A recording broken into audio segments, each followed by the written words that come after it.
on YouTube? Yes. Okay. Yeah, Thank okay. you. Okay, Azam, yours. Bismillahirrahmanirrahim. Assalamualaikum warahmatullahi wabarakatuh. Waalaikumsalam warahmatullahi wabarakatuh. Alhamdulillahi rabbil alamin. Wassalatu wassalamu ala ashrafil anbiya wal mursalin wa ala alihi wa sahbihi ajma'in. Honorable Emeritus Professor Tan Sri Datuk Zulkifli Abdul Razak, Director of International Islamic University Malaysia, Associate Professor Dr. Lihana binti Burhan, Director, Office of Knowledge for Change and Advancement, our distinguished speaker, Professor Datuk Dr. Asma Ismail, IIUM Ibn Sina Chairholder, Professor Dr. Suzana Abdul Rahman, Dean Kuliah of Allied Health Sciences, IIUM Kuantan, the moderator for today, members of the University Management Committees, Deans and Directors, staff and students, viewers on our IIUM official YouTube channel, brothers and sisters. Welcome to the IIUM Murabbi Talk Series featuring Professor Datuk Dr. Asma Ismail, IIUM Ibn Sina Chairholder, on topic the humanizing of education through responsible research and innovation. IIUM Murabbi Talk Series is a platform for all IIUM community members to learn from the wisdom and experience of highly esteemed speakers who we regard as Murabbi, so that we may become better person in carrying out our duties and responsibility. And I am Khairul Azam bin Muhammad Juni, a third year student from Kuliah of Islamic Religious Knowledge and Human Sciences, and I'm honored to be the MC for today. Before we start, let us begin with the recitation of Surah Al-Fatihah. Auzubillahi minasyaitonir rajim. Bismillahirrahmanirrahim.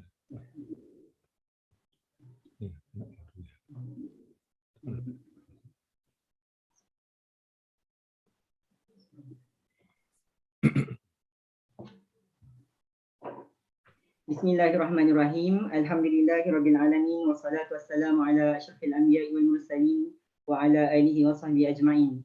Allahumma ighfir lana dhunubana wa liwalidina warhamhuma kama rabbayana shaghira wa li jami'il mu'minina wal mu'minat wal muslimina wal muslimat al ahya'i minhum wal amwat bi rahmatika ya arhamar rahimin. Ya Allah, ya fa'al lima yurid. We express our gratitude to you for allowing us to attend this ceremony today. Ya Allah, we ask you for the safety of our religion and the welfare of our body. O Allah, Lord of the implementing authority, make the days that we have gone through, starting with your mercy, continue with your blessings, and end with your forgiveness. And also make the days that we have gone through with guidance and end with the victory of excellence. Ya Allah, Ya Muhaimin, Ya Aziz, Ya Jabbar, let our efforts as a means to enlighten and convince ourselves that the personal safety of either outer or inner as a prerequisite for achieving happiness and excellence in various fields. O Allah, grant us faith and strength in order to face the challenges of life during the transition periods and the phase of life in this new millennium. Ya Allah, Ya Farij al-Ham, wa Ya Kashif al-Gham. Ya Allah, show us guidance and adjust our path and way to achieve happiness and glory. Let us listen to people who like the good things. Let us avoid doing bad and evil things. Ya Allah, bless our life in this meeting and gathering and prevent us from harms and unfortunate event. Rabbana alayka tawakkalna wa ilayka anabna wa ilayka al-masir. Rabbana atina fid dunya hasanah wa fil akhirati hasanah wa qina azabannar. Wa sallallahu ala sayyidina Muhammad wa ala alihi wa sahbihi wa sallam walhamdulillahi rabbil alamin. Amin ya rabbal alamin. Now, it is my pleasure to have Director of IIUM, Emeritus Professor Tan Sri Datuk Zulkifli Abdul Razak to give his welcoming remarks. Please welcome Tan Sri. Thank you very much, Brother Khairul. Bismillahirrahmanirrahim. Alhamdulillah Rabbil Alamin. Wassalatu wassalamu syafil anbiya mursalin. Sayyidina Muhammadin wa ala alihi wa sahbihi ajma'in. La hawla wa la quwwata illa billah. Professor Dr. Asma Ismail, Dr. Liana, Professor Hafiz, Suzana, brothers and sisters, I am indeed very grateful that I'm able to join you again, and this time for the Murabbi talk, always to remind ourselves that he is one of the essence of this university. In fact, the title Murabbi is nowhere to be seen except for in IIUM. It was used casually at one time. Now I think we are going to kind of, make sure that it is well endowed with meanings, and hence people like Professor Asma will be instrumental in giving us shape and form of what this Murabbi means to us. Yeah, I am indeed very delighted. Asma and me have gone a long way from USM to USIM, now UIA. Where is next, Asma? I'll follow you. It's a good partnership where we bounce ideas and getting things together. Indeed, I think we are very proud to have you with us. In other words, giving a lot of inspiration to the youngsters in Kuantan, particularly in the medical school, in the sciences, where you're well known in terms of your research and also your teaching. So we look forward to your contribution. I'm certain that most of us will gain from you. I forgot to mention, we had a tight meeting this morning. If I knew, I would have announced them that make sure that they also join this. But there are 250 people, alhamdulillah.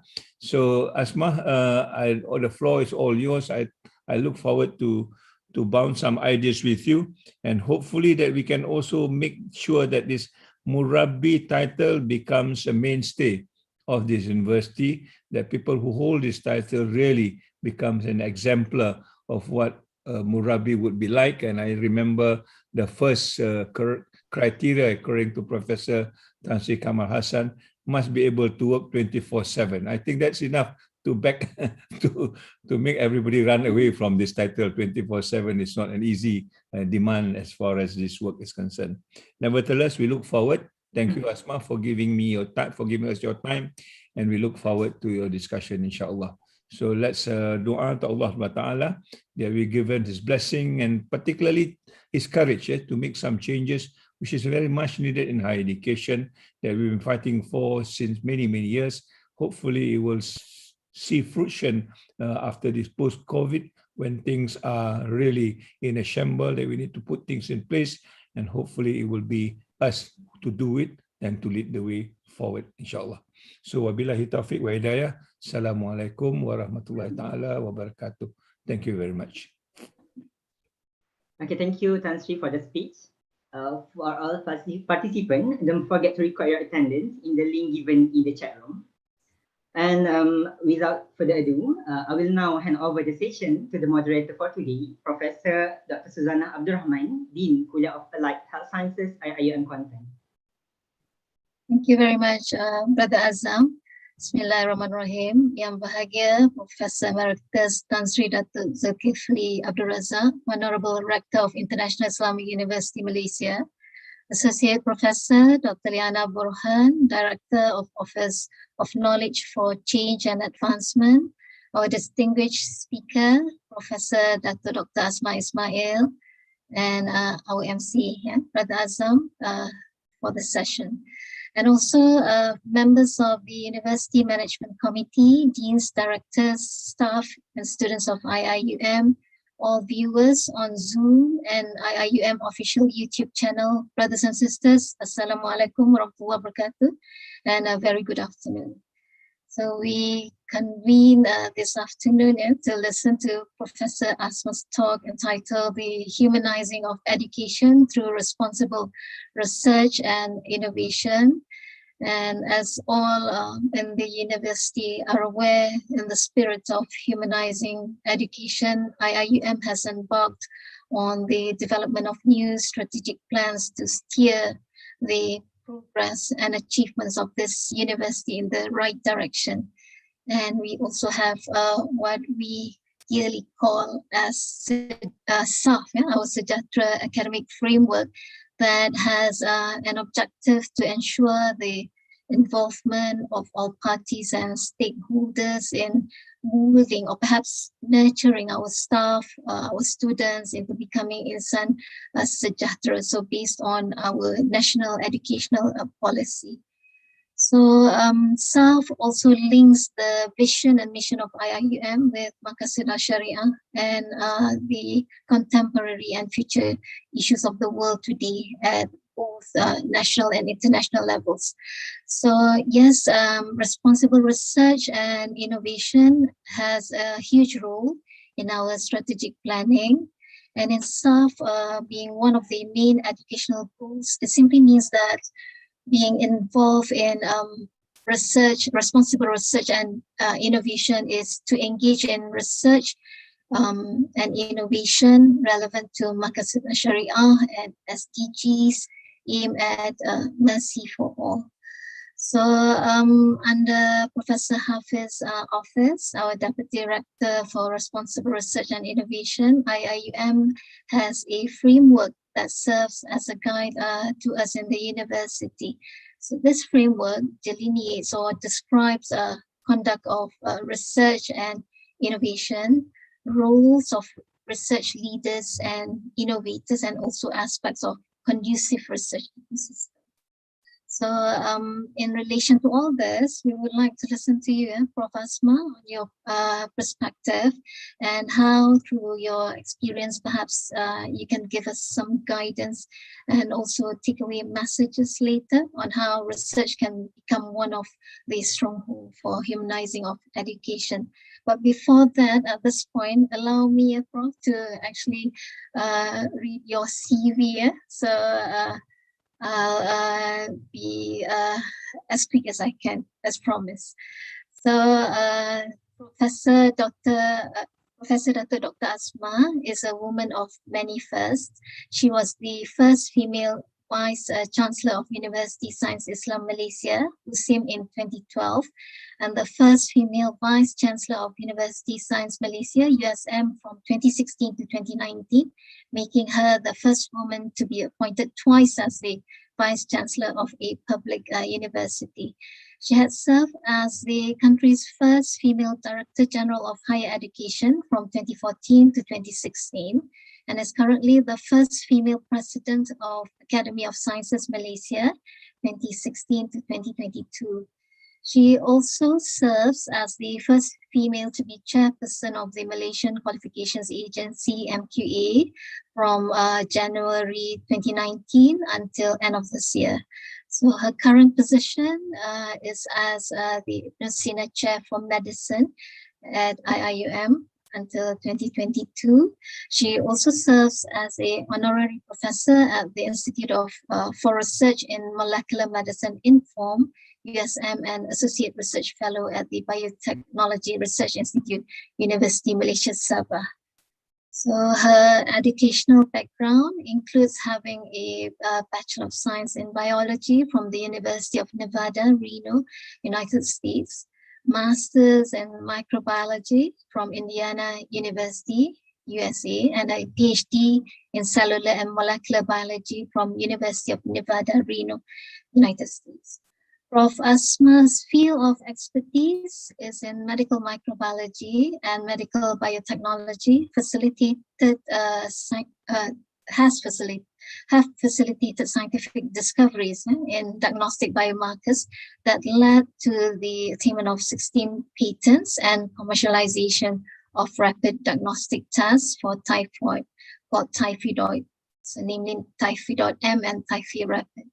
Her scholarly publications have won her numerous awards and recognitions, including the National Young Scientist Award, National Innovation Award, International Federation of Inventors Award, Malaysia Torre Science and Technology Award, Avon Tan Sri Fatimah Women of Distinction Award, Tokoh Sri Kandi Negara, as well as Tokoh Maulidur Rasul Kebangsaan.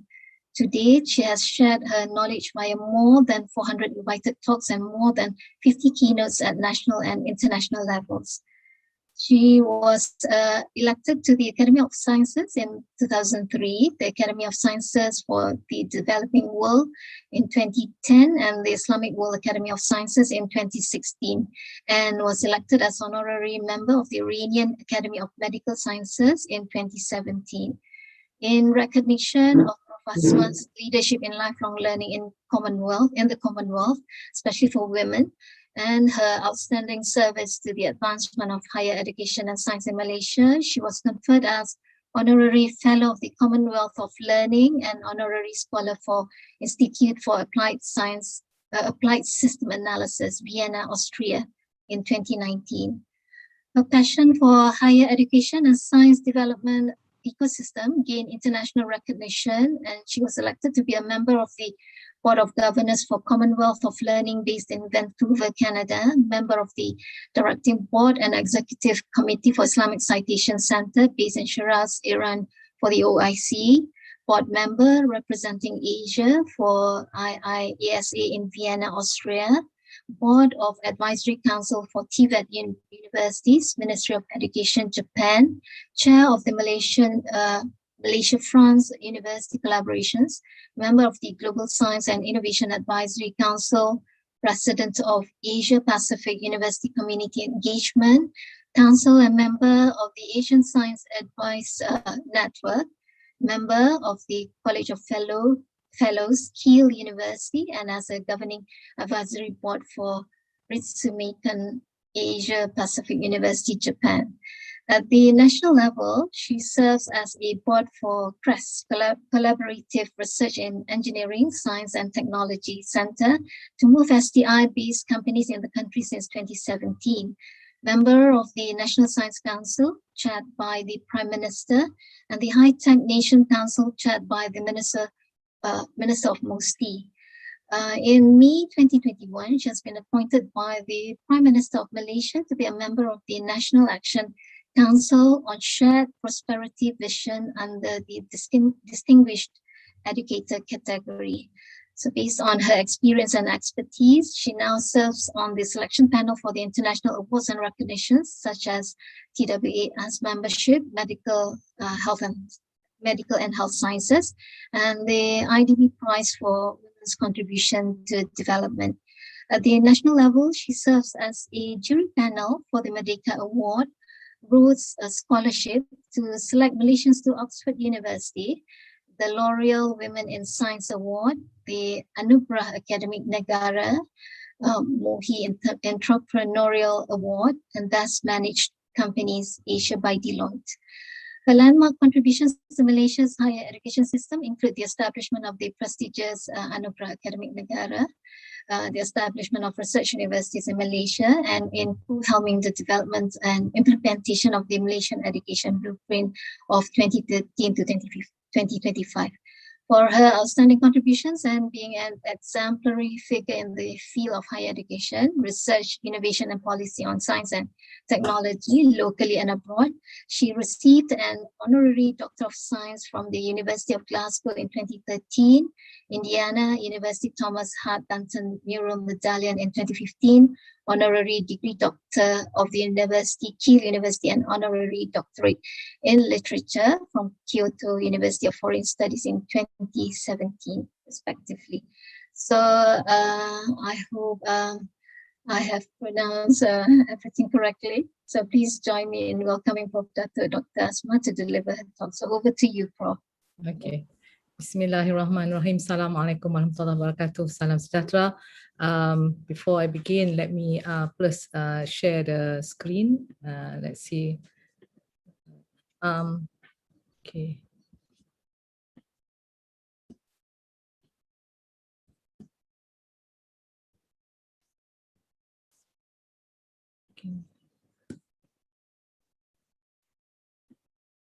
Okay. Nampak ke? Can you let me know? All right. Yes. Okay, thank you. Bismillahirrahmanirrahim. Assalamualaikum warahmatullahi wabarakatuh. Salam sejahtera. Yang bahagia, Emeritus Professor Tan Sri Zulkifli Abdul Razak, Rector of IIUM, my mentor and also a good friend. Associate Professor Liana Borhan, the Director for Office of Knowledge for Change and Advancement, Professor Dr. Suzana Abdul Rahman, the Dean Kuliah of Allied Health Sciences in Kuantan campus, who is also our moderator, and members of the University Management Committee, deans and directors, staff and students of IIUM, viewers on the Zoom and IIUM official YouTube channel, Brother Azam, and also brothers and sisters. Alhamdulillah, we are able now to meet this afternoon, and I pray that you're all in good health.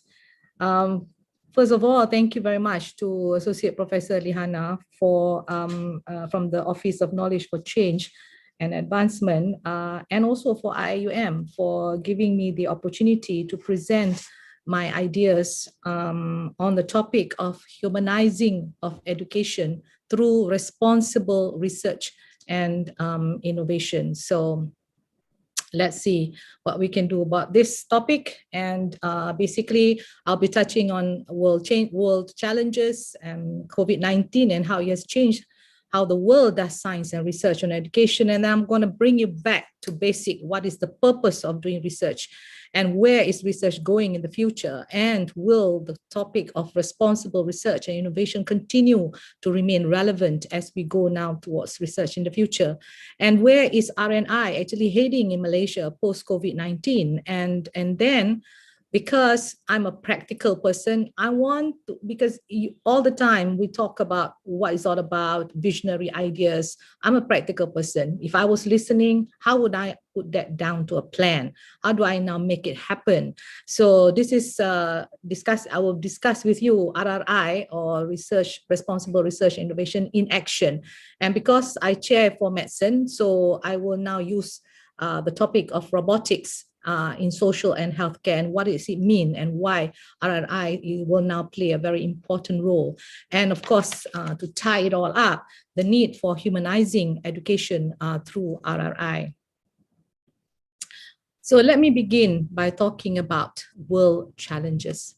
And basically, the world now is facing with many challenges of population growth, of food security, of climate change, of energy security, of the human disease, especially with COVID-19, of economic uncertainty that we are facing.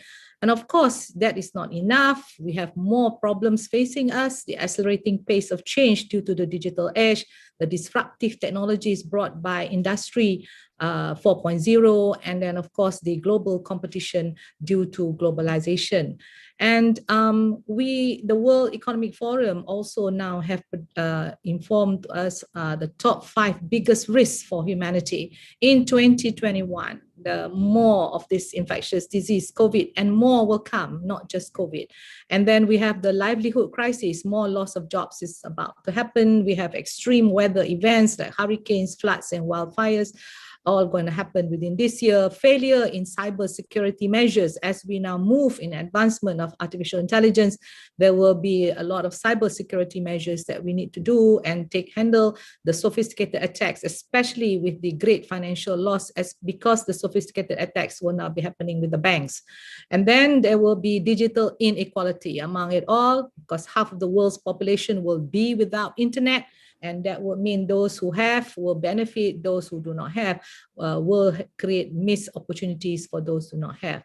But what I'm trying to say here is that if we can predict what will happen in the near future, we therefore need to address the lessons learned. Every time we face with something, there must be lessons learned. And we now need to see how down do we prevent them from happening again. And we have, let me bring you to COVID-19. Yeah? COVID-19 is an unprecedented global crisis needing global solutions. And basically it has a great impact to our nation, to our lives and livelihood. But in Malaysia, the government service sector and agencies are COVID-proof, I say, because even when we have to work at home, the salary still comes in and we are still protected somewhat. And I have to say, #syukur selalu, because even though we have reduction in funds, at least we are not as affected as the public sector, because the private sector, because the private sector, ladies and gentlemen, has no umbrella. And they are on their own, and hugely impacted sectors like hospitality, you know yourself, the airline, the school operations also closing, oil and gas, SMEs, a lot of businesses. So we have a lot of people losing their jobs, right? Those moderately impacted like the food and beverage, But we also see now the companies that are thriving as a result of COVID. And these are like manufacturers of the PPEs and sanitizers. But what's important that digital companies on digital services now starts to fly, like Amazon, Netflix, Zoom, Google, all this now all starts to fly. And of course, the notable reduced pollution is seen because we are all staying at home and not moving so much traffic on the road. But what I'm saying here is that for business to restart and survive, they have to be now technology driven, and they need to accelerate digital transformation, data driven decision, speed in decision making, or agile response is necessary. And the other thing is that as borders close for intake of international students, online learning, not only international students, our own students also not coming back to campus, but we find now online learning comes to center stage. Before we were talking about it, now overnight we all have to do it. And advances in technology will be used for teaching and learning, including skill sets. Now, before I was saying, how do we teach skills via online? But now with augmented reality and other virtual reality tools, this now has been made possible. And that not only about teaching and learning, the research and innovation will also change in the future. I will be discussing about this, and this will change because we will start to use artificial intelligence, data analytics, and big data to now move R&D for the future. So let's come back to IIUM. Let's come back to higher education and IIUM. And, at the end, let's say COVID is over, I still have to ask this question. Why would students want to come to IIUM? And if you ask this question, you got to answer by saying what is so unique about IIUM. All right. So when I did when the Lihana's office gave me the topic, so I Googled topic and typed in humanizing education through responsible research and innovation. And guess what? IIUM comes up second on the list, right? So I said, wow, this is something. IIUM and no other university comes up under this humanizing education through responsible research and innovation. So then let's say if this is the case, then let's deep dive into what exactly is IIUM educational goals. So looking for a strategic differentiator, when I read the what is there on the IIUM website, it says Insan Sejahtera. You want to create students or develop students that is Insan Sejahtera, that is balanced and harmonious, values-based and integrated education for sustainable development. I ask this question, is this a strategic differentiator for IIUM? For the exception of using Insan Sejahtera, USM is also using the word hebat. So basically, balanced and harmonious is probably not unique to IIUM, because part and parcel of the blueprint is already asking for all universities in Malaysia, especially the public universities, and also the private universities are also now moving towards balanced and harmonious values-based education. So I wouldn't consider that as totally unique to IIUM. Then it says sharing learning with convergence of knowledge. So my question is that, is it being practiced? I mean, we just had a discussion with the before on the coming back of philosophy, on convergence of knowledge, on integration of knowledge. Is it being practiced in reality? So that needs to now change, because MQA need to know about this, and the body of knowledge now needs to be there. Then only you can say, yeah, we have done this convergence of knowledge. Then I look at R&I, the research and innovation part, and that is relevant to the R&I that you want to do, is relevant to Makasih Syariah in meeting SDG goals and mercy for all, and having an Islamic university that's moving SDGs. That to me is a wow, because as far as I'm concerned, wow here means world class, outstanding, winnable. Winnable means it can win the hearts of many people. So this is a wow to me, because this is now trying to put everything into one, the Makasih Sharia in meeting the SDG goals, and at the same time mercy for all, Rahmatan al Alamin. So that to me is a wow. If we can do it and we can make it happen, it will put IIUM on the map. In terms of humanizing education, I did not put it in black. I would say that this is like iffy, whether this is truly a strategic differentiator for IIUM, or other universities like the Apex University of USM is also putting this humanizing education forward with leaders with amanah to deliver the higher purpose of education in terms of teaching and learning, in terms of RRI, in terms of community engagement. So if you look at that, if humanizing education, again, the word RRI is a first for IIUM. So therefore, when I Google and say humanizing education, responsible research innovation, the fact that IIUM comes up is because of RRI, right? So and IIUM has unique offices like TNC for responsible research and innovation. No other TNC in Malaysia, in all the universities, use this word except for Professor Hafiz. All right, so IIUM, that is the first.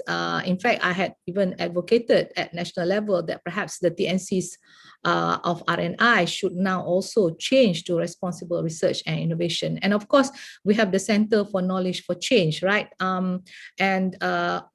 All these, ladies and gentlemen, are all the right visionary words to have. The question is, are we practicing it? And the answer to that is that we should. We should, because K4C, Knowledge for Change, K4C and RRI, Responsible Research and Innovation, will become center stage in the future. And I will share with you why now this is very relevant and very important for IIUM to take the lead. Because my talk will be focusing more on RNI, so let me now share with you how COVID-19 has changed the world, how the world does science and how the world does research. COVID-19 pandemic has taught us many lessons and gaps that need to be addressed fast. And the pandemic has taught us that in order to remain resilient, we need science to power our economy post-COVID-19. Now, while all the political leaders lock their borders, we see an enhanced collaboration among the scientists in a global race to develop the vaccines, the diagnostics, and the therapeutics. And we see scientists showing shared responsibility by repurposing their labs to better understand the virus, and the engineers in the universities, the various universities, including MTON in Malaysia, repurpose their design and production facility to actually supply the much needed PPE, personal protective equipment, during the highlight of COVID-19. So what we are seeing then is that we now begin to see enhanced sharing of information and knowledge. So bottom line, out with silo and in with collaboration and sharing. So we now begin to see this happening. Nobody is telling us what to do. This is happening around the world. And for those, we begin to see that during COVID, people start to put their KPIs aside. Even though this KPI thingy is hanging over their head, they put this KPI aside, and information was shared on the fly via Zoom or via Zoom calls or via online repositories. This is the keyword, ladies and gentlemen, online repositories, to make the studies and discoveries available for the world to read months ahead before they are being reviewed and before they are being published in all these journals. So preprints now become more important than the actual publication itself. So social responsibility and whole government approach with participatory leadership now takes the front line during COVID, since an outbreak anywhere is a risk everywhere. So now we say, forget about the each individual areas, each individual boundaries. We are now pushing and making it borderless. So what is more important to produce? What now during COVID, what is now more important to produce is the solution. And this solution is not just for oneself, but for everyone. So the way to achieve this is therefore to undergo global collaboration. I told you COVID is not a solution that can be done by one country.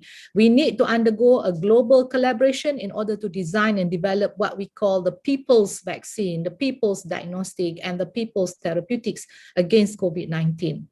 And voila, during this crisis, you find that the age index and all the citations that I've been talking about were all set aside, and outcome, right, or impact now become more important than inputs, all right, than outputs, like the publications. So the feeling of this shared responsibility or values now becomes so strong and is stronger, so that whatever information shared now can help the scientists who can worldwide to develop all these people's vaccine, diagnostic, therapeutic, to act faster. Suddenly now, we know if we are in Malaysia, we probably could not handle and develop the vaccine ourselves because we don't have the kind of infrastructure and facilities. But whatever we know about this particular virus, we want to put in, we want to hand in. And that's why we sequence the viruses that we get, so that now we log in into the world's repositories, so that now these sequences can now be made available for those who are developing the vaccine, or those developing the diagnostics and those developing the therapeutics.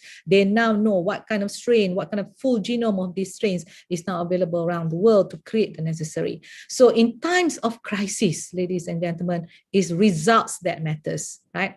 So to produce the desired results, guess what? It is not about the things that count, it is the things that cannot count that matters now. It is the intangibles like values, like ethics, like trust and trustworthiness. All these now play a very big role. So what we are seeing now, out with the outputs and in with impact. So now we begin to see during COVID that science is for public good, that science is not to serve the scientists, but the science is now for scientists to serve humanity. And basically, we all understand that we cannot solve this thing alone, and we cannot, STI alone will also not allow for resilience. And we need to work in an integrated, collaborative ecosystem. Another buzzword, integrated, collaborative ecosystem. And no longer in silos. So to create this ecosystem, it's not about just IIUM. If you want to move research in the country, you have to change the ecosystem in the country. And this is where we need to have whole government approach and whole societal approach. So in terms of R&I, governance and policies also need to be in place to allow this to happen, because grant funding becomes a very important matter. So for grant funding to happen, you need the governance and policies in the nation to be in place. So for the ecosystem to be successful in creating impact and a sustainable change in society, the solutions provided by R&I must align the scientific and technological progress with socially desirable and acceptable ends. If society does not accept it, then this is not good enough. So it's not just about creating frontier cutting edge knowledge, which is what we call high tech. We need to first ask, is technology providing the solution or creating more problems in society? And fundamental research, therefore, needs to move to practical solutions and not just remain at fundamental. And we need to perform responsible research to provide responsible and acceptable solutions to humanity. And only then can high tech result in high touch with demonstrable impact to society, not just the word impact, but demonstrable impact to society. So now what we have with the integrated collaborative ecosystem. Now, to ensure that the solution provided is socially desirable and acceptable, you need to perform responsible research and innovation. Exactly where did this RRI comes from, right? This concept was started by the European Commission in 2013, but in Horizon 2020 grants now use this as a policy that any grant that now wants to apply under Horizon 2020 must perform RRI. And now the National Science Foundation in US is also using that. But in Malaysia, so far, we don't have such word being attached to any of the grants made available by the Malaysian government. So this is something that we need to be made aware of as well. So RRI basically is to align the scientific and technological progress with socially desirable and acceptable ends. So for research to create a societal impact, for research to now meet the SDG and mercy for all, as what is stated in IIUM's goals, societal challenges must be the primary focus of the scientific research. So in performing RRI, the key is education that is human-centric. So this we need to remember when you're doing the research. If it's RRI, then the center of that is human. So to perform the responsible research and innovation, we need knowledge, okay? And knowledge is attained by working together, not by lecturers working within themselves and at the desk and creating values at the desk, okay? No, this is action-oriented. We need to now bring people together, come together to provide the solution for humanity, and no longer about how each discipline can now provide the solution. So in short, complex global issues require, therefore, an integrated ecosystem to connect the dots and provide solutions that can create sustainable change. And to connect the dots, you need total knowledge, not just knowledge from your discipline. And this total knowledge comes from the quadruple helix. That means the government, the academia, the society, the industry. You need this total knowledge, right? And we need to undergo, therefore, the convergence of knowledge from the sciences, from the non-sciences, and also from the indigenous knowledge for within that culture also to now come in. So we need to have a strategic and systematic integration of science, technology, religion, arts, humanities, indigenous knowledge, along with innovation, entrepreneurial and global mindset in order to adequately meet the challenges of the 21st century.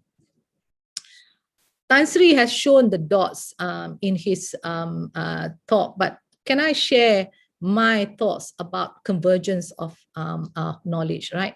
So basically, when we talk about disciplines, right? This is discipline. We talk about a salad bowl because, you know, we have to move to healthy lifestyle, Tan Sri, so we need to talk about the salad bowl with all the vegetables. And you can see the various ingredients of the salad there under disciplines. But when we move to multidiscipline, actually the content is, when we come together, ingredients of the salad, you put on the plate, is multidisciplinary, all right, in the sense that increased relevance and applicability, but the individual disciplines are still remaining intact. Yeah, we come together on a common goal, we are in the same plate, but we still do not melt or, you know, integrate. You are still working within your own discipline. But when we move now to, let's say, making a curry, and you begin to see now interdisciplinary, in the sense that you find the ingredients of the curry is all there making the curry, but still the fish can be seen, you know. So meaning to say the interdisciplinary approach begins to dissolve discipline boundaries by looking for common themes across the discipline that can serve higher order learning objectives. But these higher order objectives usually include thinking skills, problem solving, decision making, but still not yet fully integrated. And what Tan Sri has been asking for is transdisciplinary. And this is what we are talking about, that the ingredients making the cake, the flour, the sugar, the eggs, all that, when they come together, right, the disciplines now melt and they produce a new entity. So the idea of transdisciplinary literally means beyond all disciplines. And Tan Sri had shown that in his slide before, that we have all the dots of the various disciplines, but in order to connect the dots, sometimes to provide the solution, it has to go beyond the disciplines. So connected to all the discipline by unifying issue or topic of inquiry, and usually this used in the problem solving like hunger, poverty, you know, the things that you want to talk about in SDG. So if you are now saying mercy for all, Islamic University using SDG, we need to be talking about transdisciplinary. But usually in all the discussions I'm hearing from IIUM is interdisciplinary. So kalau interdisciplinary, we have still a little bit journey to go towards moving to what we call transdisciplinary. And how we learn about the convergence of knowledge is by community engagement. And we have the Office for Community Engagement at IUM. Of course, the champion for community engagement in the country is USM. But bottom line is we need to engage the community for a better future. So this calls for the integrated and collaborative research approach via community engagement. So that is one learning point that we all need to learn, because when you do community engagement, remember, human is centric, right? So it is not about you bringing your research innovation idea to the community and tell the makcik-pakcik that this is the best thing since sliced bread. And we know, because we come from the university, we know what is good for you. Hello, this is not transfer of knowledge. This is called a two-way street knowledge. This is engagement. We are not doing community service. And this is the problem with most universities. They don't understand. They've been doing community service. In the university, ladies and gentlemen, we need to give the fishing rod, not the fish. We need to teach them how to use the fishing rod. And this is what community engagement is all about. And basically, we need to work together. Before we provide the solution, we need to ask, what is it that the people in the community wants? And then we come up with a solution, but the solution is done together with the community, with the industry, with the government, and not just what we think now, yes, after listening to you, this is the best thing we think is for you. So I think concepts of community engagement must be taught correctly to the mindset of the lecturers, right? So that now when they start to bring in the students, we all understand what this is all about. And community engagement brings back human-human interaction and learn from mutual respect, not to demean the community and say that you know better, but essentially is to now learn both ways, because, ladies and gentlemen, it takes a whole village to raise a child. And this is what we're also saying for the students, right? It is not enough that you study in the classroom. You also need to have experiential learning to go out there to know what the world is all about. So in elements of RRI is basically human-centric, right? So basically RRI in responsible research involves holding research to high ethical standards, ensuring gender equality. This is another word that's usually forgotten in everything that we do. Gender equality, if not gender equality, at least put gender in the picture in the scientific community, investing on policymakers with the responsibility to avoid harmful effects of innovation, engaging communities affected by innovation, and ensuring that they have the knowledge necessary to understand the implications by furthering science education and open access. Okay, mouthful, but I will deep dive into each one. So the elements of RRI, number one, numero uno, is public engagement needs to be there. I show you the quadruple helix: industry, research, civil society, government. Center is human. So that is what we are talking about. And when we are starting to discuss, there must be creative, critical thinking. There must be inclusiveness in the way it's designed and thought through. And the results of the research has to be accessible to all, to the public, and that means open access. And why? Because whatever that we share can now be used as a guide and improve other practices in the future. And then while we are discussing, before we even come with the idea of what to do in terms of research, we need to also now embed and integrate ethics in the discussion. Usually we put ethics later after we formulate the research, but no, in RRI, we need to integrate the ethics in the beginning itself, and gender equality or gender parity, or at least gender, and then science education, and of course, governance and policy. So once we start to do this, I can imagine the minds of the young ones listening to this. OMG, another big hassle that we need to do. Not enough that we don't have money to do research. Now she's telling me I've got to do all this before I come up with some research proposal. So basically, among the criticisms, you're not the only one that criticized RRI. It may also discourage blue skies research, because when we start to come together, we're going to ask the question, is this technology absolutely necessary to do what is done? Is this the only way you can solve the problem? So is there any other ways to solve the problem? So once you start to do that, it may may discourage blue skies or frontier research. And of course, the lack of sufficient practical reward, okay, for embracing, and this reward is reward from God, but obviously you don't want that. You want to see reward today. You want to see promotion today.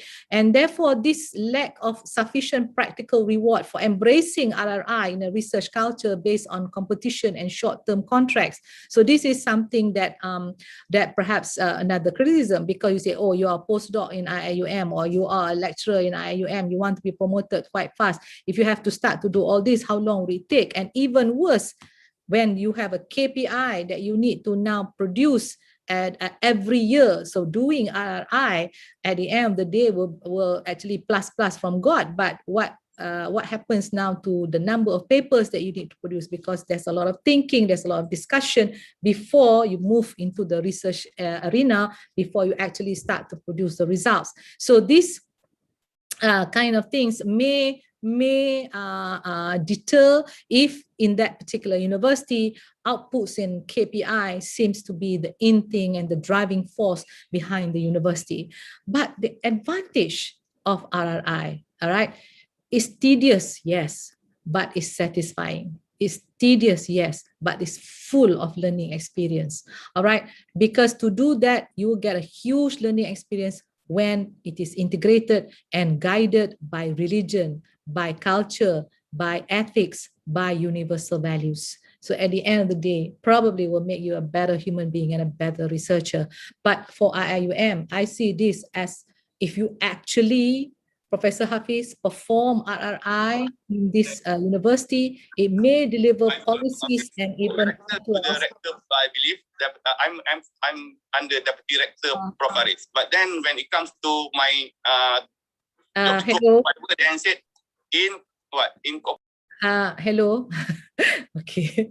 We'll let you talk later. Let me try to finish my talk first. So for IIUM, it may deliver policies and fatwas because we are now moving, as I start to explain about how we go for research in the future, we are now moving on new realms of research with a lot of the disruptive technologies now start to come in, and this will need a lot of fatwas for Malaysia and for IIUM to be in the lead. So the next question is, will RRI, or Responsible Research and Innovation, remain relevant in the future trends of research? So this, of course, you need to know, because this is something that IIUM wants to do, but always at the back of your mind, you keep on asking, is this what is happening in this country? Is this just because I'm here in this university, or is this something going to happen in the future? So before I go further, I need you to go back to basic. What is the purpose of doing research? Prophet Muhammad SAW has said that when a man dies, his deeds come to an end, except for three things: sadaqah jariyah, knowledge which is beneficial, or a virtuous descendant who prays for the deceased, right? So as a Khalifah and an academic, it is our core business, our amanah, to actually generate knowledge that is beneficial. So a lot of people probably cannot do all those three, but we as academics can deliver all the three, right? So the question then is, how do we generate knowledge that is beneficial? And of course the answer will be quite simple: by performing impactful research. And of course you may ask the question that we are all scholars here, so are we not creating impact now? What is the problem with what you're saying? Are we not creating impact now? So basically, creating awareness via books and journals is creating impact, but it's creating academic impact. But if you want now to create knowledge for a sustainable change in society, if you want to make a difference, then you have to go beyond academia. This is what we mean by demonstrable impact. It's not about the thinking of impact. It is about demonstrating it. Is it happening in the society? So you need to be action-oriented. Just what Tan Sri was saying about the families, Stinggan families outside the gates of IIUM, right? For 20 years, nobody has done anything about it because we are all talking about it. We are not doing it. And doing it means action-oriented. So this is what we mean by demonstrable impact. Okay, so one way to create impact basically is to provide solutions to SDGs so that we can now do mercy for all humankind. So let's now go to the future. Who will be the players in future research? All right, so there will be two big players. One is called the researchers, and then the other is called the grant funders. And if you ask now, what do the researchers want? Well, researchers want to be ahead of the curve by working faster and more flexible, increasing impact, and of course, receiving better rewards. And the rewards can come in many shape and measure. But what do the grant funders want? The grant funders want to see a demonstrable impact on society, not just impact as in the desk impact, but demonstrable impact to society that is actually happening and creating sustainable change in society. So where is the future of research? Let's not talk too far. Let's talk about 10 years from now. And this was done by Research Futures by Elsevier to show to you what is the thoughts of the world at the moment regarding where research is heading.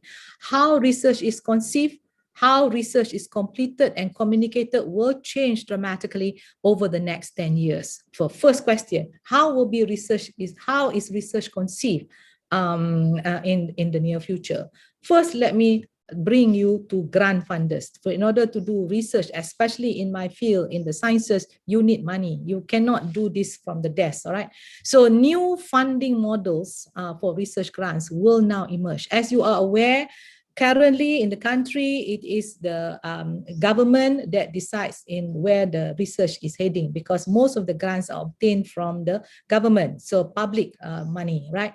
But because now with COVID, as you are aware, our country is also not having enough money. So bottom line, in the future, it's not just our country, right? The whole world, government also will be not having enough money. But trend is now changing that philanthropists, people like Bill Gates, people like all these rich people of the world, and private organization of the industry will now be the main grant funder and lesser grant funding from the government. So, but philanthropists, industry, or even government will still demand demonstrable societal impact. And when they give money, they also demand for accessibility of the research findings to the public.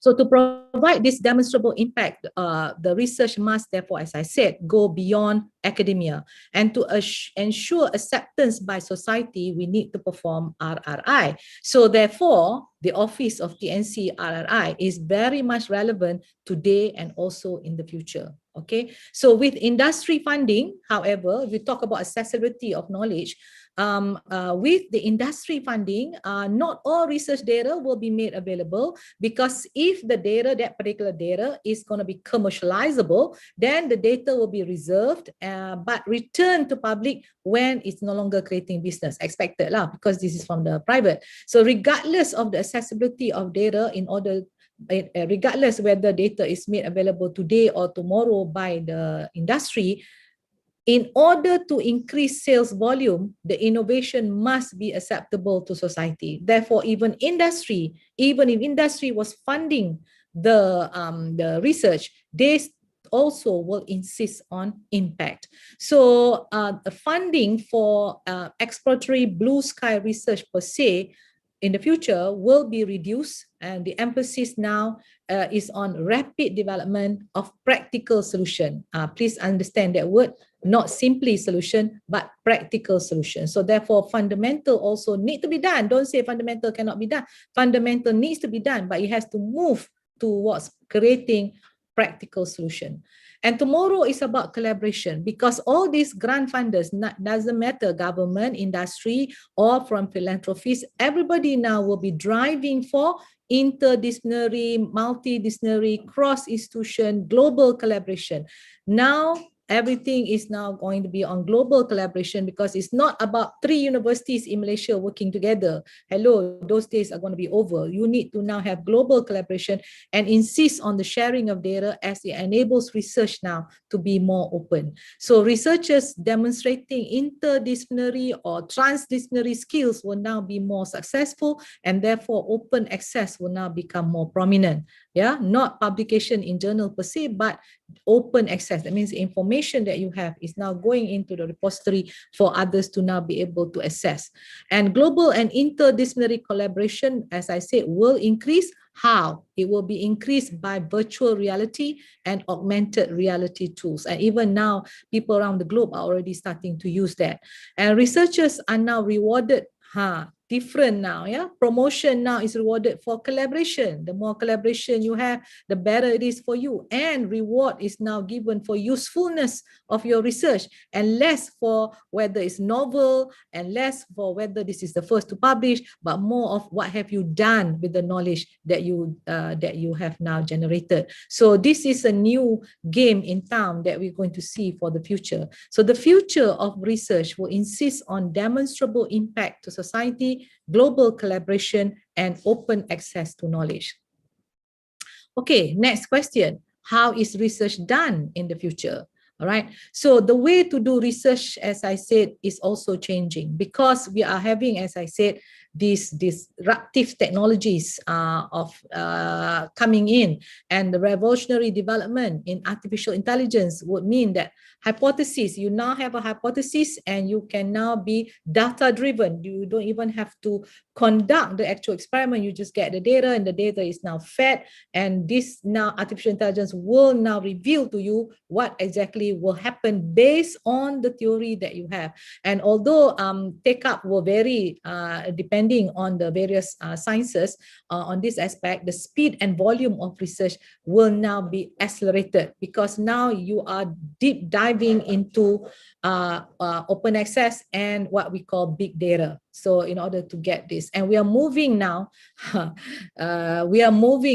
from bench science to actually coding using virtual reality tools. So this is a new thing, and people like, for me, and say, oh my God, if the graduate student is not in the lab, what is the graduate student doing? But right now, the graduate student did not have to be in the lab. The graduate student need the computer in front of him in the future to be able now to do all this work. So using coding, researchers can now assess and work on big data via open access platform that are interoperable, meaning to say you don't have to pay for the information. The information is now made available no matter from where you're coming from. So this will be reality in the future, because we also face another reality, ladies and gentlemen. People like me will start to phase out, because we are getting over 29, but I dare not say my age. But what I'm trying to say is that the new millennials are coming in. There are a lot of young lecturers now who belong to the new millennials, who are now more tech savvy, who are now more digital savvy. They are now coming in, and we have to make room for them, because they also need to see that digital savvy researchers now can work faster. They can carry out their research on big data at scale, and they can iterate their work by receiving swift feedback. Because now when we do this on the global collaboration, and you feed in the data by virtual reality, you can now get very swift feedback from collaborators and colleagues globally. So now you have a lot of information, you have a lot of guidance also for the work that you are now doing, and not just based on whether that professor is in town or not, right? So information solution providers and funders will now provide platforms for this to happen, and create ways in which quality can now be measured, be monitored, and incentivized to the researchers in the future. So this means that to measure impact now is changing, and using other metrics rather than each index or even citation. So and when this goes, I think the university ranking will also phase out. And you can see now how in the future you are now playing with molecules, etc., on the virtual reality. So what exactly will be how we communicate research in the future? Research, big bold there, research articles and journals play now a very reduced role. All right. So the research article is still valued as a channel for communicating the stories behind the discovery, but has now become atomized. Atomized means the entire research that you used to write as a paper now becomes broken down and into fragment, and basically they now what we call electronic lab notebooks. The one on the right that I've shown the picture is an example of an electronic lab notebook with the way publication will be in the future, and other tools that will now facilitate fragmentation of the research and publication process.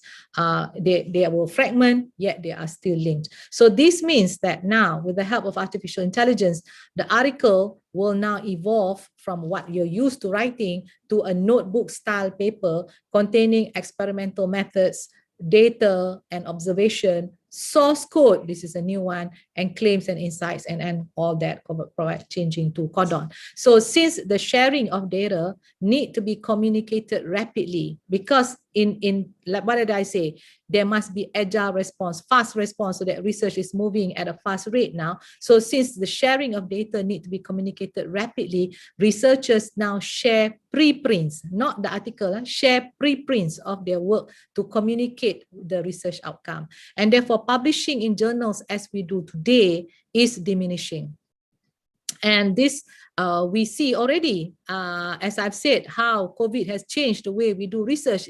Even as I'm saying, not even 10 years, already we are seeing this. The people are now forgetting about KPI. They are now pumping in the preprints and communicating as fast as possible so that now solutions can be made and developed faster for the world. So this is already happening, and there are further requirements around engaging with the public. This is another change that we are now seeing. Each grant proposal now must be accompanied by a public engagement plan. How do you plan now to communicate this research, or how do you plan now to bring in the community to come in?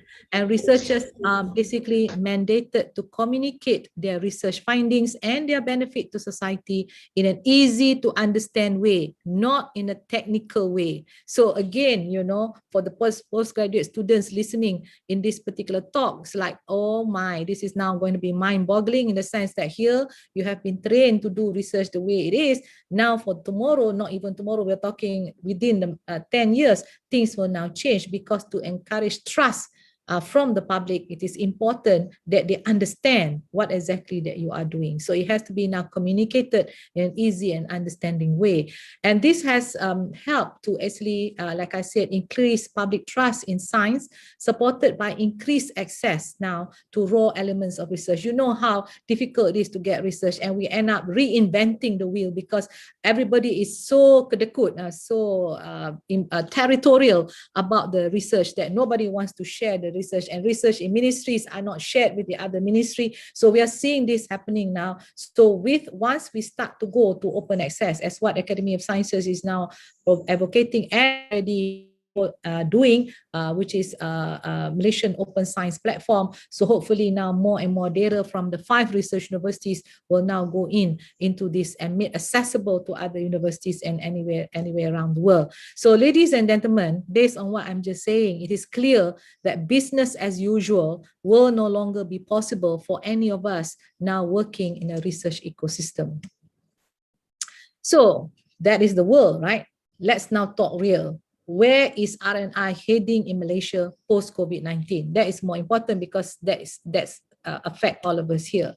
So post-COVID-19, we see Malaysia moving to becoming a high-income, high-tech nation. And as the Prime Minister says, the only way for Malaysia to become a high-income nation is to become a high-tech country. And the country's economic growth opportunities can be accelerated through the use of the disruptive technology. But history has proven that military, economic might, and world superpowers are highly dependent on the mastery of technology. But if you want to talk about moving to a high-tech nation, our industries need to be powered using indigenous technology, not technology that we bring in from outside. Because if we start doing that, then there's nothing, no reason why we're going to become a high-tech nation, So it's important that we now make sure our industries are powered using indigenous technology. That means technology discovered by our researcher in this country, right? So let's talk real. Is it happening? Okay, maybe people will say, oh yes, academia industry is happening, don't worry about it. But in actual fact, hello, no. This is the overview of the World Bank innovation activity as it shows over the East ASEAN countries. And the arrow in red shows where Malaysia is, right? So this is comparing Malaysia industries to China, Philippines, Cambodia, Mongolia, Vietnam, Myanmar, Laos, Indonesia, Thailand. So if you look at the orange bar, so this orange bar shows that this is from World Bank Report 2020. Yeah? So the orange bar shows that Malaysian firms are high in introducing process in the innovation. As they are doing the assembly line, they introduce some process innovation, but the output, the product is not yet innovative, right? So the process is there. And of course, they have among the country, we have the lowest indigenous technology absorbed by our industry. Even Myanmar, the blue bar, ladies and gentlemen, even Myanmar, Laos is doing better than us. All right. So let's not talk China. Let's just talk our next door neighbor here, So Vietnam is doing much better than us. And you should be asking the millions and billions of money that we have poured for our researchers to do their research. Where is it ending up?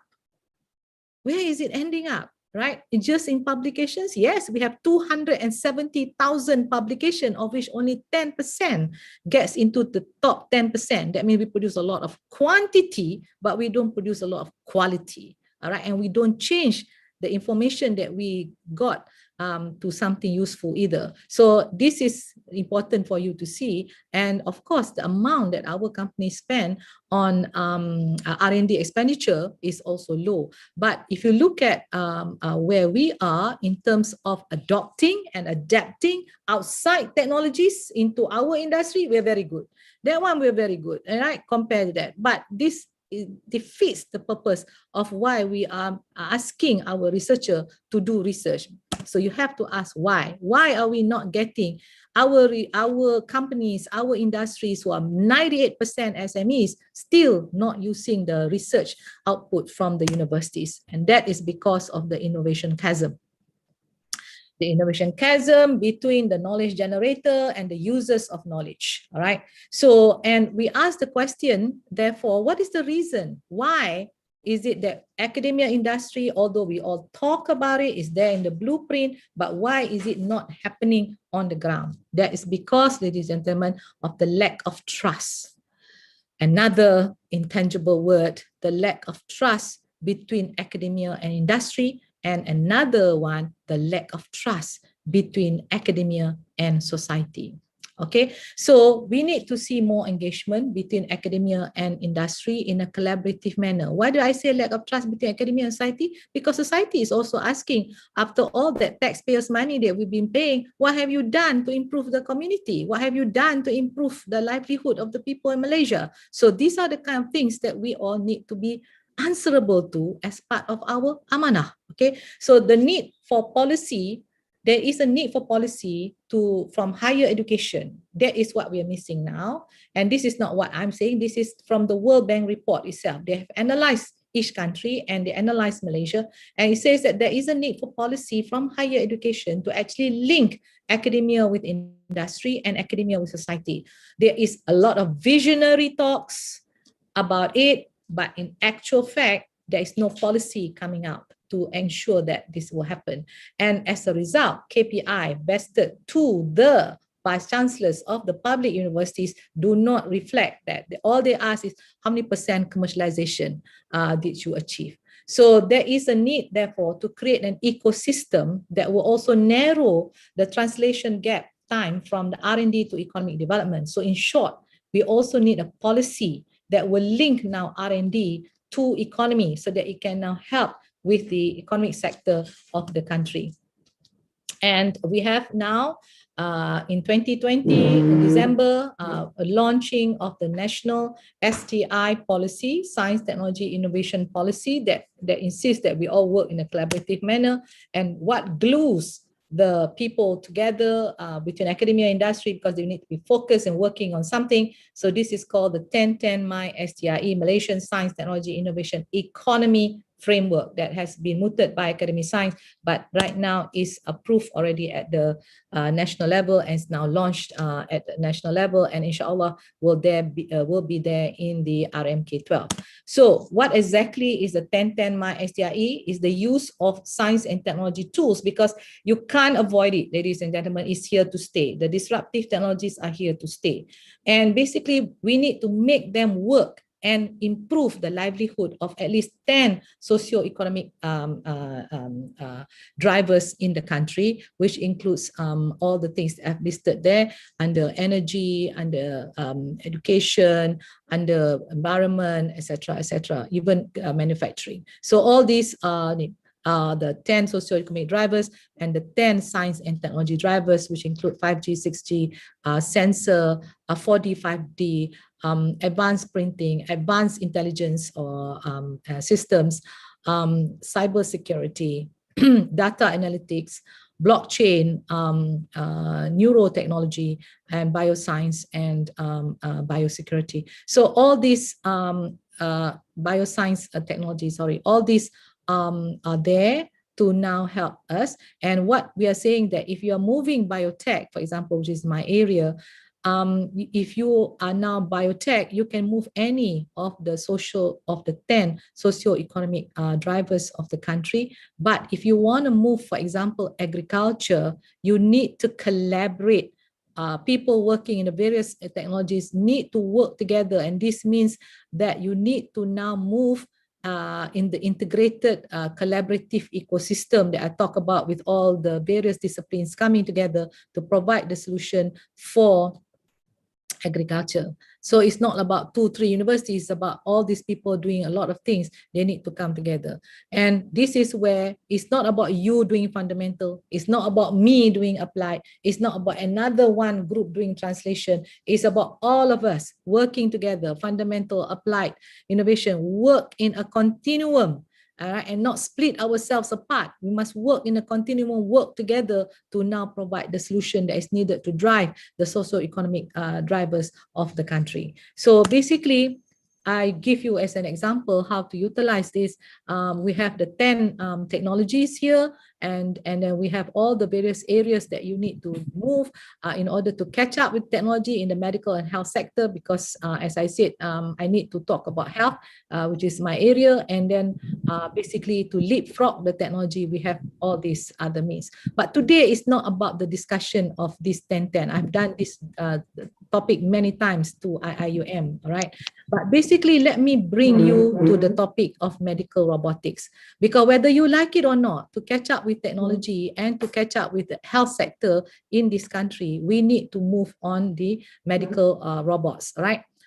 So as we move to medical robots, we now see the need for technology, technology 1, which is 5G, 6G, technology 2, sensor technology, technology 5, which is artificial intelligence, and technology 7, which is augmented analytics and data recovery. So this, we even show you how this is done by academic science, so that you can see how the various technology will interface with each other if we now want to move just medical robots. So coming now, how do I, if I was the TNC RRI in IIUM, how now do I want to make sure that at least research by Professor Susanna and all the other people in the health campus of Kuantan, for example, now see RRI in action, okay? And I show this by example. I say I'm a practical person. If visionary talks, kayangan talks, I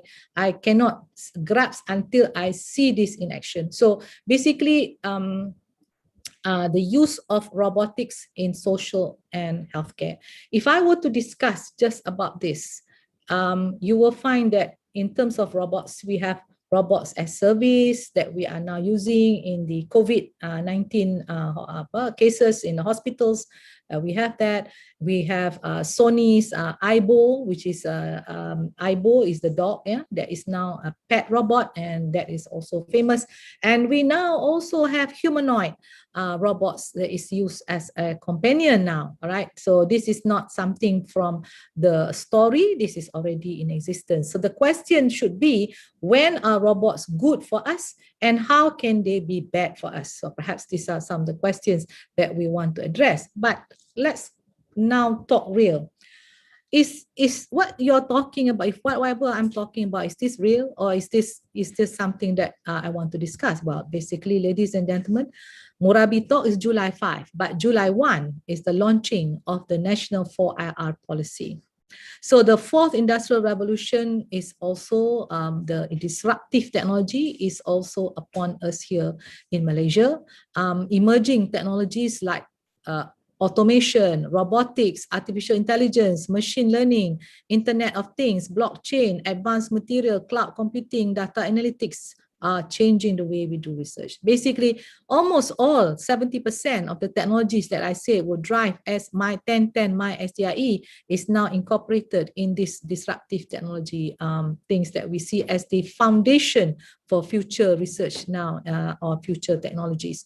So most recently, these technologies have also been used and assisted in global fight against COVID-19. Perhaps most of you do not know that the data analysts working on artificial intelligence, especially from academic science, is now working back to back with KKM and also with MOSTI in order to now predict the number of doses, how much do we need, where the population, where are the areas, where are the people who are over 60, where are the people who are between 50 to 60. So all this is done by artificial intelligence to predict, so that we can now push off the various doses of vaccine to different parts of Malaysia.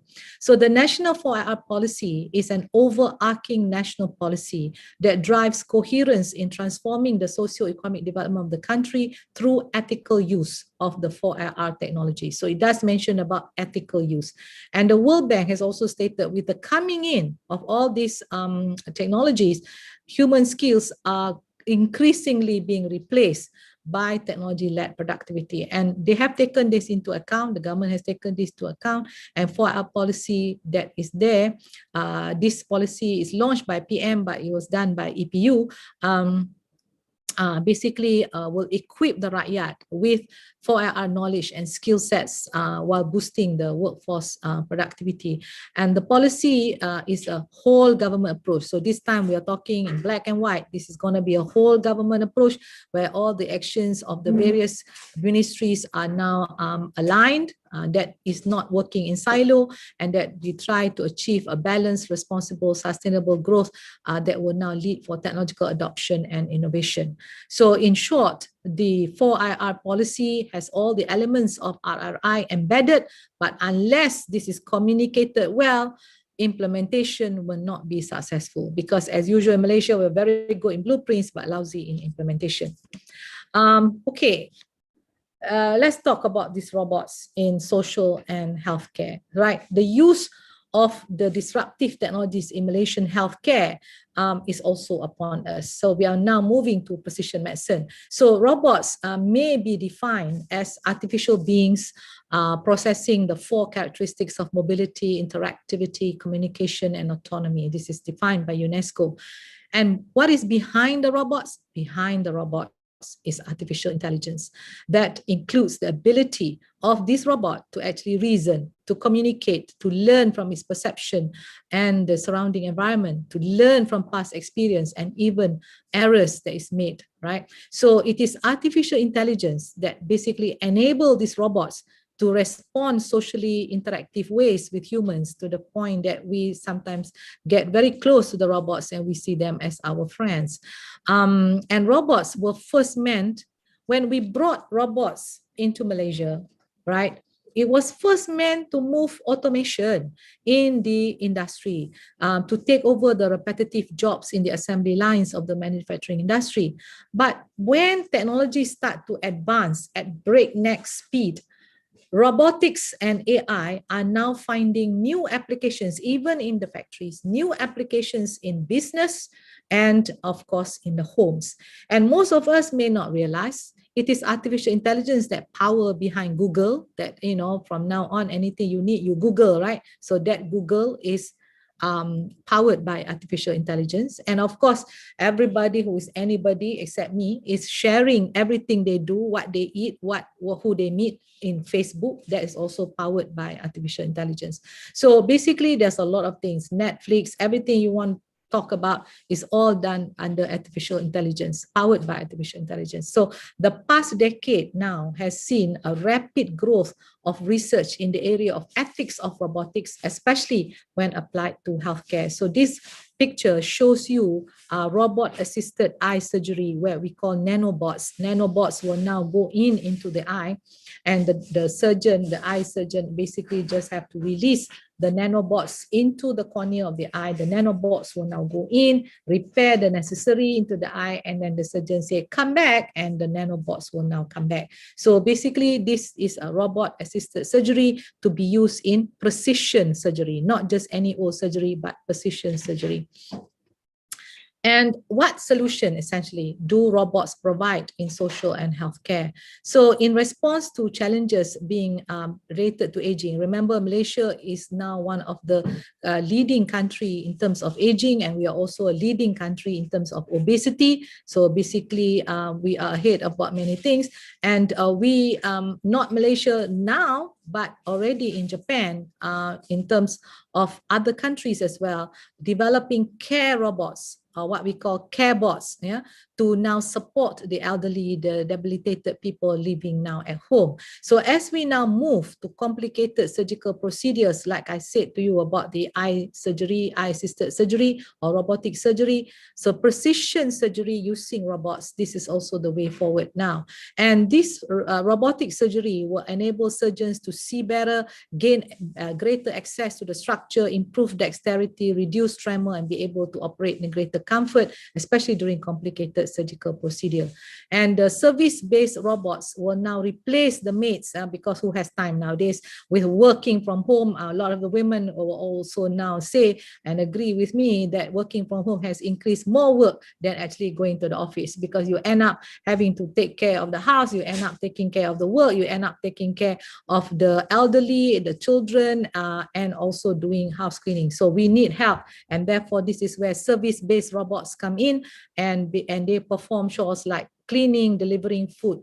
And we have seen the robots being used to deliver food to COVID patients in the hospital, and what we call delivery robots, and also delivering products in the homes and restaurants.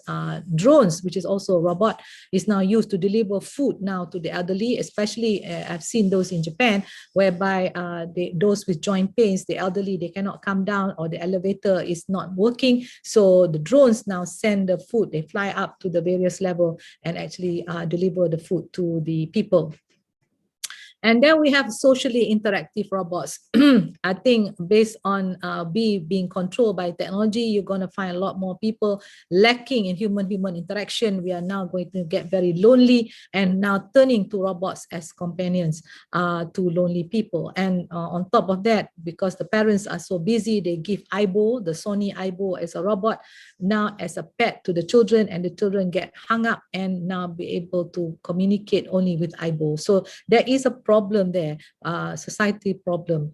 So elderly, and also now because you have no time to actually visit your grandmother because of the MCO, so now you say, can I just buy a robot from grandma so that, you know, it will not be, it will keep her company and not being lonely. And so this is the creation of humanoid robots now as human companions. So robot solutions to social and healthcare on the surface sounds positive, because why is positive? Because the entire R&I is technology centered.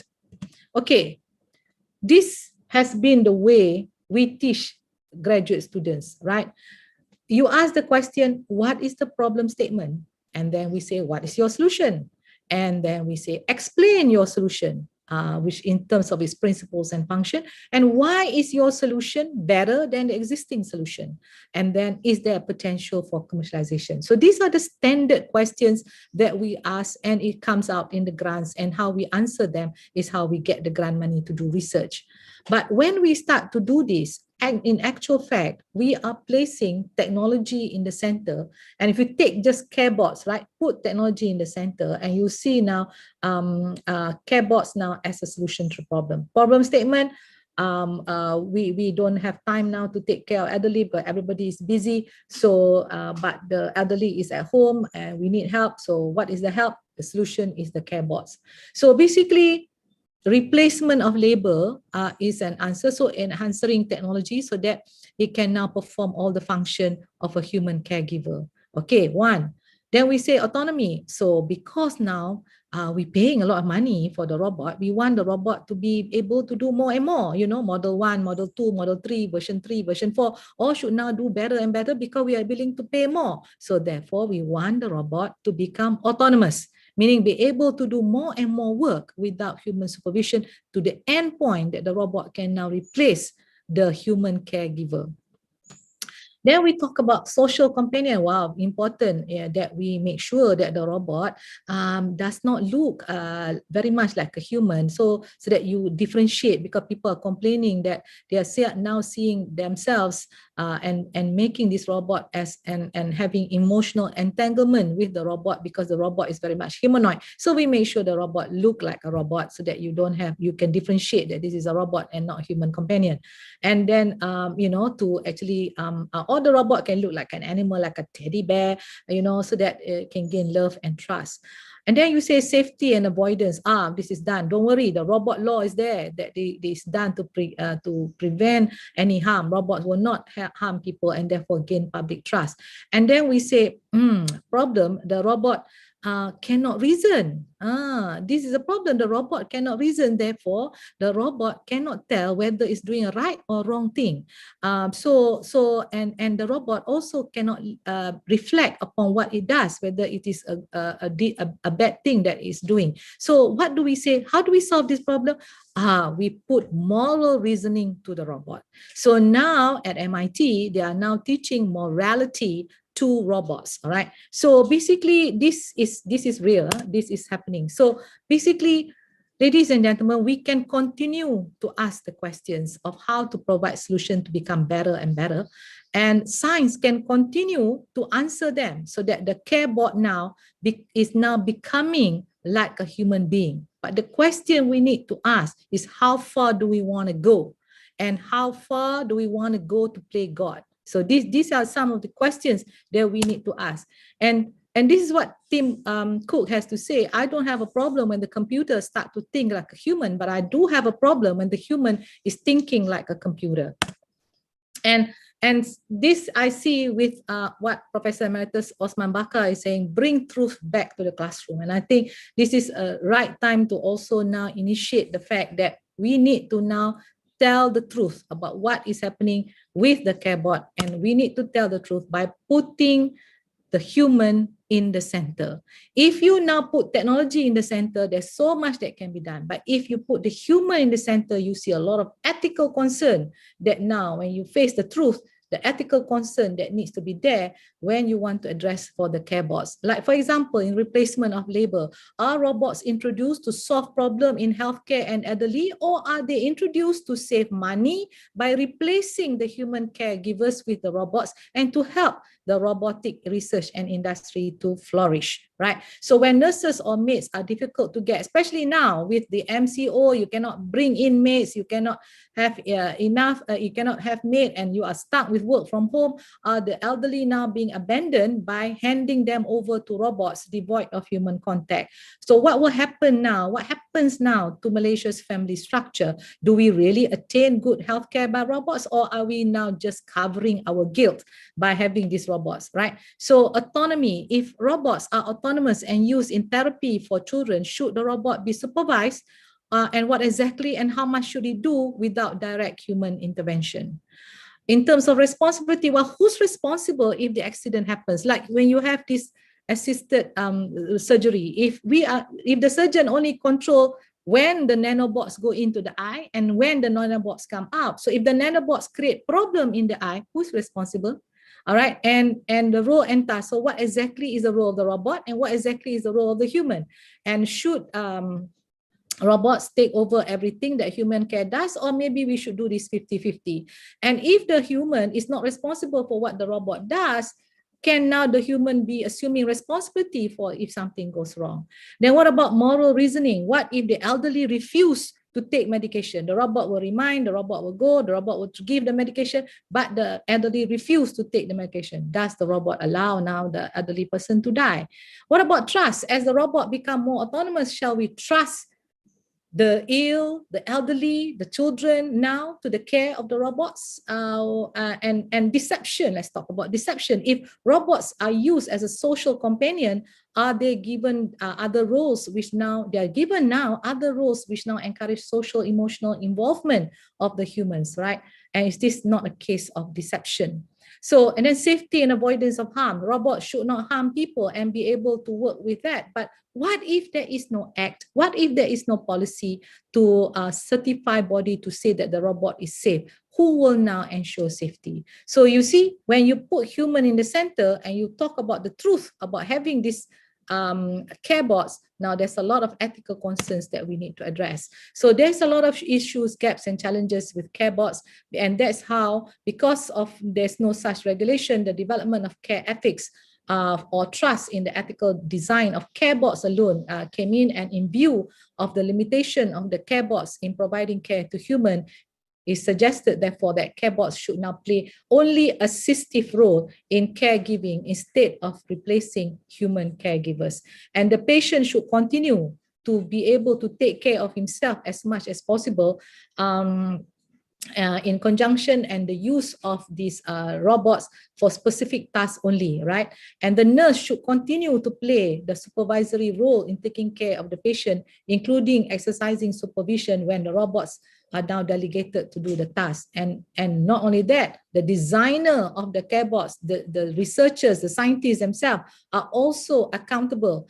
They have to take into consideration the specific caring tasks and ethical framework. So in short, ladies and gentlemen, the questions that I asked just now, the human caregiver or the nurse, the designer of the robots, and even the care recipient, the patient himself, is all morally responsible for the implementation of the care bots. And this kind of thinking has got to come in. But Alhamdulillah, on the 28th of June, just recently, 2021, World Health Organization issues the first global report on artificial intelligence in health, offering 6 guiding principles on its design and use. So finally, somebody has now come up with a guideline of how far we want to go and not to play God. And the care ethics that I described above just now is in line with WHO recommendations. So why is this happening? So we may have many ethical concerns because the gap between the innovation and practice and the current way of doing research is that the researcher is doing the design and then later brought to the ethical committee. So when passed, they then perform their research, and all values-based thinking is at the desk, right? So there's no collaborative effort to discuss with the quadruple helix, and being technology-centric, people who are practicing caregivers were also not consulted to discuss the design with the designers. And the same thing goes for the community engagement. So basically, we need to now be able to say we all need to learn from each other, and then only we can have a shared solution. And the problem is that there is a gap between innovation and practice. That's why we're seeing all this problem, all right?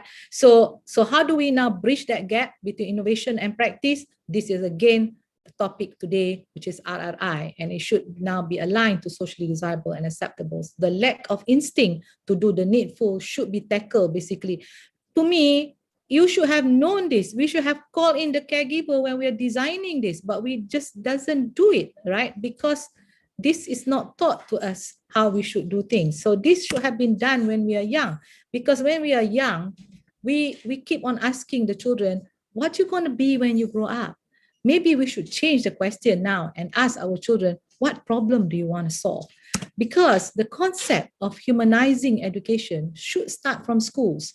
If when young, they are already challenged with the problem of solving with human in the center, then we probably by now already have some very good major world wow challenges that we have solved in terms for SDG and mercy for all, right? And that it will now be something natural when these children grow up and become graduate students and become researchers and become academics, that they will put human in the center as a natural thing that they will do. Because the human-centric education now becomes very important when faced with many unknowns. And we are going to do that. More and more unknowns are now coming in and without any experience to fall back to. So what will happen if technology is advancing faster than policies and governance? So as in the case for Malaysia, the absence of national coordinating body for robotics, we don't have one to set the direction, the coordination, the monitoring of all the national robotic agenda. Nobody is looking into this. There is no also specific National Robotic Act, and there is no certifying body to say if you build that robot today, who's going to now say that this robot is safe, right? So basically, these are the kind of things that we are facing now. So without any guide or without any restriction, who is now guiding the ethics committee? So if we are not careful, technology will end up controlling us. So on the last slide, I will have to say this, that with the advent of AI and robotics, we need to ask if smart machines can really outthink us, or are certain elements of human judgment indispensable in deciding some of the most important things in life. So imagine now the explosive combination of AI with IoT, with blockchain, with biotech and bioscience in developing innovations for humanity. Again, if allowed to play God, we can even edit humanity as what we are now seeing in the picture. This is on the front page of The Economist, because we can now, with advent of CRISPR, be able now to edit the genes that is now going to be able to create or develop almost a perfect human being or a perfect child for the future. The only thing they have not placed there is how to remove the fat genes, because that would be very useful for me. So basically, it's important to underline that RRI basically aims to strengthen and support the humanizing of education and the learning experience. So since regulations, as we know, cannot catch up with innovations using the disruptive technologies, already it cannot catch up, right? So we need to therefore undergo responsible research and innovation. And all of us need to be trained. Professor Hafiz, all of us need to be trained in responsible conduct of research. There's a lot of things that we still do not know unless we are trained in responsible conduct of research and we learn about ethics. And philosophy, as we've been discussed last week, needs to come back. Philosophy needs to come back in order to induce critical thinking. And we also need to think about one's own thinking. We also need to think about one's own thinking and undergo self-reflection so that we can now expand our learning experience. So humanizing education, however, is not PM2P only for R&I. I think if you now want to do humanizing education, is meant for everything that we do, and therefore the whole organization. If IIUM wants to lead, then IIUM should now put humanizing education as the center core, and the human-centric education essentially needs to be the DNA of our higher education. So I end by saying, let us work together to create a better future for humanity. And I wish to acknowledge and thank Hazami Habib, the CEO of ASM, and Nitya Samuels, the principal analyst of ASM, for the number of hours of intense discussion and resources provided to make this talk possible. So, sekian, wabillahi taufiq. Assalamualaikum warahmatullahi wabarakatuh. Thank you very much, Prof. Asma. There is a lot of interest, especially from your talk just now, on the mastery of high-tech applications, application of AI, and whether or not we have the resources, and whether or not human-centric applications can be maintained in the end. But there's also something about earlier on when you talked about how research is being communicated nowadays, whereby we share preprints. So we have a question actually from Dr. Muhammad Taufik, Prof. Muhammad Taufik, with regard to clinical trials. So sharing of early findings, perhaps, is this applicable because he feels that they cannot be rushed as it will undermine public's trust on research and scientific community. So what will you say about that, Prof? No, basically, clinical trials, you have a grant funder that is controlling the clinical trials, and usually it's done by the companies, right? So this is where they will tie you up with the NDA. And like I said, the shifting to what's happening in the future needs to be there.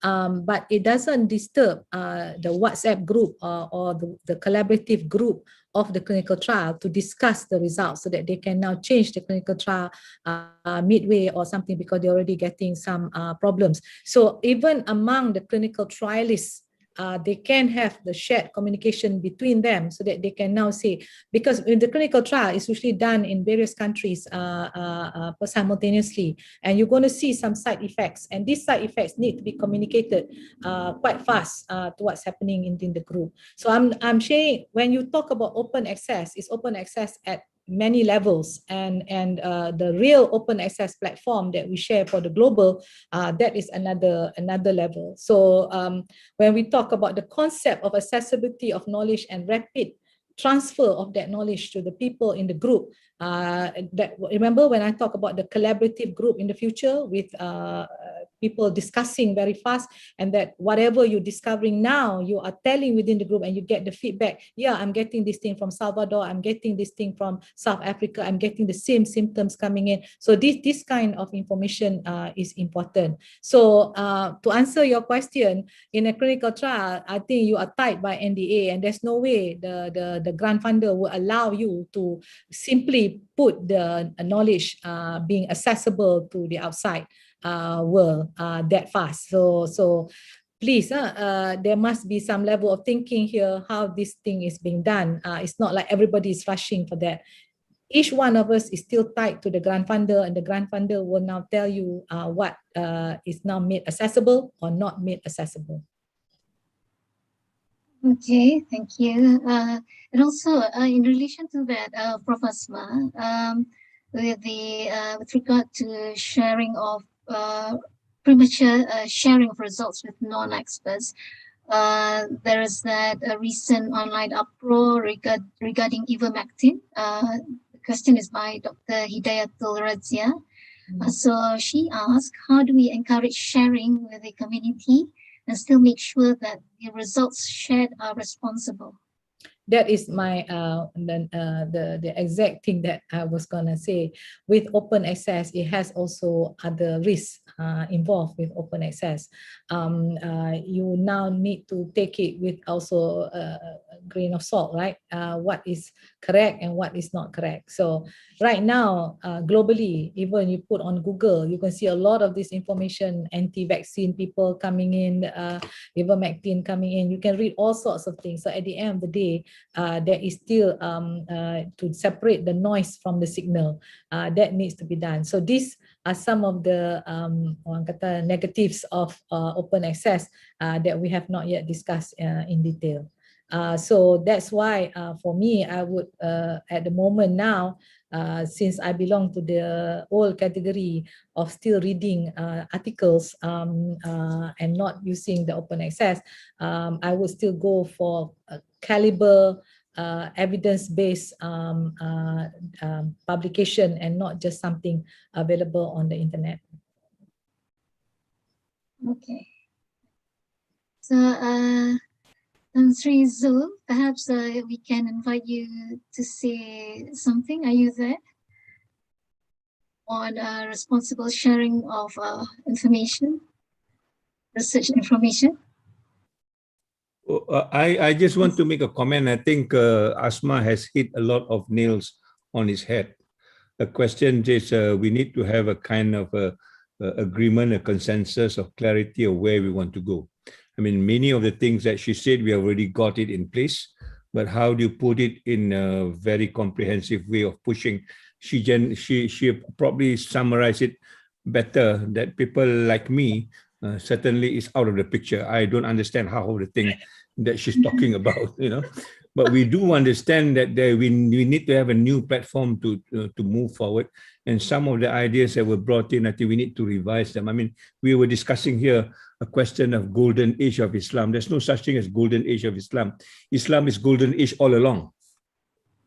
You know, in other words, we need to be good all the time, not just a period of time, and then we recede, and then, you know, somebody else jump over our head. Islam is a golden age all the time. I think this is a thinking that we need to put in. The question of golden age is a question that was given the Orientalists when they describe Islam. From 1700 to 1200, this is where we perform. After that, we cannot perform. Where the Islamic thinking is that we can perform all the time, but how do you get this back? I think that's the issue. How do IUM do this to make sure that we are constantly at the golden age? You know, we are picking at that particular point. And then whatever Asma said, I think is already there for us to think. So this is a new generation thinking.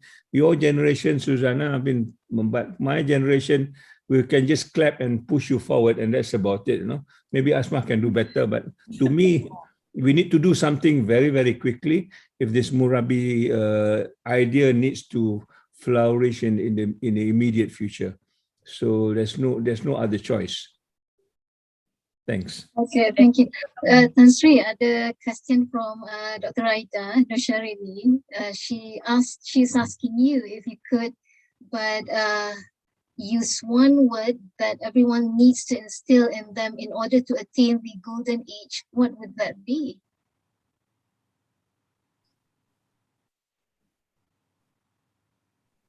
So, Tan Sri?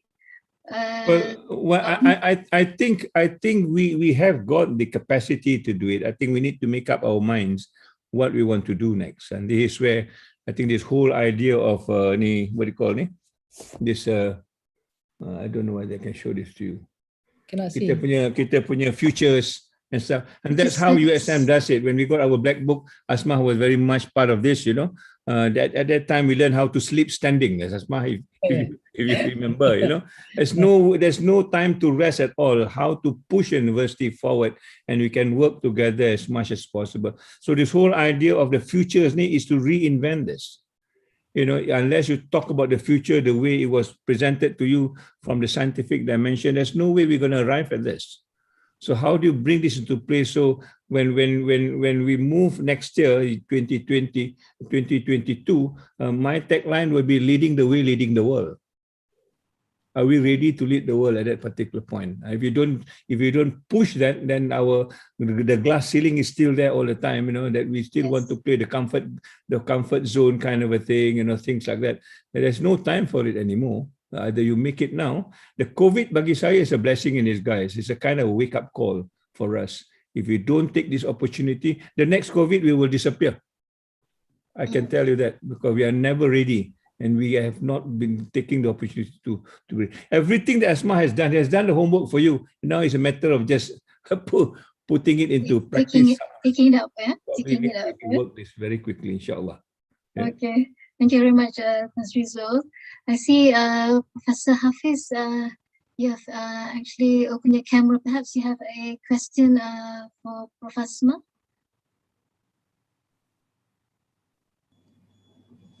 Actually, Prof. Asma have given us the responsible research what to do, and a lot of challenge, and it's not easy to move from the old type of research that have been implemented in the university to a new style of research and understanding of what is responsible research is all about. It's not easy, although we have been renamed for 3 years. And even we have told this to our lecturers, but then the understanding and the take up by the juniors or the seniors is a challenge. This is where I think when you mention what we need to do is already there. We already have mentioned it, but then whether the people who want to take it as a challenge to do, to change, and to move forward. This is where we need to actually do a lot more, I think. Thank you for your very nice presentation. But I would like to ask, for core researcher and the researcher who are coming up, the junior ones, this is where they need to look at how responsible research is all about, and not think about fundamental cannot be done because we are looking at the community engagement and all that. But this is where the community engagement can guide the new research flourishing forward in the future. That's, For sure, Prof. Hafiz, the way I see this, right? You need to talk about Rahmatan Alamin on what aspect? Poverty, energy, food security. Okay, let's say we go in on food security. So if you want to go in on that, we need to call in the quadruple helix first to have the discussion. In fact, it can just be over coffee. We can have the discussion first, and then slowly bring in the concept of precision farming, bring in the concept, see how the knee-jerk reaction is all about, and then they will start to tell you, actually, you know, what's wrong only because what is wrong. Then you start to pick up, and this kind of information is actually necessary, because if you want to implement precision farming, you find that why the farmers don't want it. In fact, we are saying precision farming will enhance food security, but it's not taken up by the farmers. It's taken up by the entrepreneurs, you know, and the farmers are saying this is not possible for us. So we need to find out why it's not taken up by them. You know, is it they scared of the technology? The technology can be made very simple, because part of our work is high tech, high touch. And to get high touch means we can even low tech, high impact. So you know, the work that I do when I study is high tech, but by the time I bring Typhidot to the world, it is actually low tech. You know, so when I was doing my work, when I teach you as a student before, I would say, what is the problem statement? What is the solution? And the things that, you know, why is the solution better than? So when we start to do that, if you're not careful, you put technology first. And when the technology is in the center, that's how you end up playing God. But in my Typhidot, nobody taught me, but I did differently, because I say I work from the end. And come back to the fundamentals. So I work with the end in mind. So when I work with the end in mind, that was the concept before, but now I see that it's human-centric, because I wanted to actually do a test for the people of the poor, because that is part and parcel of the Apex agenda of USM. So when we start to do that and helping the people of the bottom billion, that's when I go out to Bangladesh and I find out they have no electricity, there's none. So how can I make a PCR that uses electricity when there is no electricity to plug the machine? So that's how we come up with innovative, you know, ideas about how to now do diagnostic that can duplicate and triple the DNA, but you don't need to use a PCR machine. So when we start to do that, that's to me the real challenge of R&D, to actually now to boldly go where no one has gone before, in an area for low resource settings where people are poor, and then you now convert that technology to now to make it more simple, but at the same time now high impact and lower the cost to allow things to happen. So that's how I come up with Mark 1, Mark 2, Mark 3, Mark 4 of the Typhidot, by making people in the center. So I can use my own work as an example lah. You know, because if I go the other way around, diagnostic, I can go high-tech diagnostic, throughput and all that. That's not going to help anybody, because throughput will help people in the what did I just say? Science is not to serve scientists, but science is for scientists to serve humanity. So if you pegang to the last ayat, science is for scientists to serve humanity, then you have to do what I shared just now, which is put the human in the center. But if science for the scientists, you can actually move technology to better and better and more high-tech and more sophisticated. So that's why I'm saying, which one do we want to do? You have what it takes, which is IIUM. IIUM is supposed to be doing responsible research. To me, that's very good. You already have the concept, you already have the idea. But unfortunately, there is no policy. What is wrong in the picture? There's no policy. Why? Because the only grants that you got is from the government. And the government at the moment now, unfortunately, has no policy on responsible research and innovation. So therefore, you are still allowed to do research the way you are doing research now. If I'm from an RU and I now have the RU funds, I can turn around and say, okay, RU funding, do it this way, because this is where we can create most impact with the RU. So unless you have duit zakat ke duit something that IUM can now obtain, or from philanthropists that IUM can now obtain, and change that with that policy. Because, you know, Prof. Hafiz, you can be saying to the cows come home, can you do this? Can you do this? Because the lecturer also have no idea how to do this. So unless this is a policy that is there, you have to do it, because in order to make this grant work, it has to be done. So that's one way, mau tak mau, we have to be trained. And when we train, that's how we gain more and more knowledge about how it's being done. I mean, that's my thinking. Okay. Thank you. Prof. Hafiz? Okay. Thank you. All right. I suppose. Assalamualaikum. Yes, Sila, Prof. Dr. Ida. Sorry. Can I ask a question to Prof. Yes, Datuk please. Asma? I'm very interested in what you mentioned about how research, you know, the responsible research, and how impact to society, to community is much more important rather than output. So how do we get that? Because everywhere you go, people are always asking you about outputs. People are always asking you about, what can you give me if I give you this? You know, so then it doesn't become a responsible research anymore. It becomes, like you said, scientist-centered or sponsor-centered. Yeah, sponsor-centered, yeah. Yeah, so how do we, susah lah, bukanlah susah, I'm pretty sure you're going to tell me, no, you can do this. But for me as a young researcher, young academic, rasa macam everywhere you turn, and this is what they say to you, they tell you, you know, macam mana kita, impact kita boleh nampak, right? I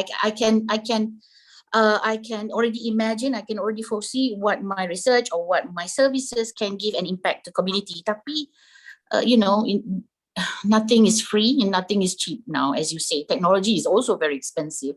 So how do we overcome that? Macam mana? Number two, the question is, we always get someone who, like you know, have all these very, very wonderful ideas and is very great. How do you sustain it then? Because we will come someone else who comes to lead and say, I want to see, again, outcome. I don't care about responsible research. So how? Thank you, that's my question. That is a very real question. That's a very real question. Continuity is muy importante, because you have a leadership now that is listening, that bothers to now do all this, and he himself has written about humanizing of education, and then comes another leader, sekali bas, sekali pasir berubah. And then the whole thinking starts to go differently again. That is why I said, what did I say in RRI? Policies and governance need to be in place. So if the policies and governance, and it's a whole government approach, a whole society approach, then actually that is how even Mohe, when they give their grants, will now ask you to do this. Because right now, everybody is asking you number of papers, number of postgraduate you have supervised, berapa patent you have, berapa buku you dah buat, and at the end of the day, how is this commercializable? How many have you managed to commercialize? You see now. So the thinking at the higher level also need to change. And that's why I said, if we now have the book, Humanizing Education 4.0, and we are not doing it, policy is not there, it's just having the book. Okay, so bottom line is that I thank Tan Sri and the Knowledge for Change office for giving me this title, and that's and while we are in the midst of changing the landscape for RDCIE in the country, commissioned by MOSTI to see whether we can make that change. And that is why the intense number of hours of discussion now, I thank God for now I begin to see that there is a need to change, and that's where we can now move in terms of policy change. And once policy change happen, the things that you worry about will go away, because now the policy for the country, at least from the Malaysia Grand Challenge grants, would now be asking for RRI. It's like 15 million grant, but it will be asking for RRI. So that is what we are hoping. So the people in the team who are doing this is actually inside this listening as well. So hopefully they also have the idea of how to now formulate the policy change. So it's very important that it is nothing is in isolation, because IUM alone tak boleh buat benda ni. Dia kena juga whole government approach, whole society approach, and change in policies and governments in the country. So that is to answer your question, because until that policy change, there is a need. However, what can the rector do at IUM? The performance of kenaikan pangkat dan sebagainya may not follow, because that is within the powers of the university. To may not follow just output, may also ask, the future. I said the future is asking, how many collaborations have you done? How many usefulness research have you done? That can be now the new way of measuring promotion, rather than just how many papers and how many this and how many that. So that is also a potential of change at this university, at IIUM, not necessarily waiting for everybody else to do it, but at IIUM, within the power of IIUM, to convince the LPU or the lembaga to now have, this is now the new policy change for IIUM. So that is one way I think it can appease all the younger lecturers now, how now to do forward, because inshallah you are on the right track. And I hope that leadership, management continuity in terms of vision will move this forward, because I've already shown you what will happen 10 years from now. Okay, Susanna, can I Yes, interrupt? yes. I want to recall, mungkin Asma does not remember, but this is a conversation that I always quote between Asma and me. She was then my deputy for research. Yeah, I remember you came to me and say you have done this typhoid thing, that you have reduced it for how many months to 5 days. Yeah, and then we had the conversation, and I think the conversation was about what do you want to have at the end of the day. Do you want to commercialize this immediately, or do you want to save humanity? So the question I asked, if I bring this to the center of the heart of Africa, would you be able to diagnose typhoid and then treat?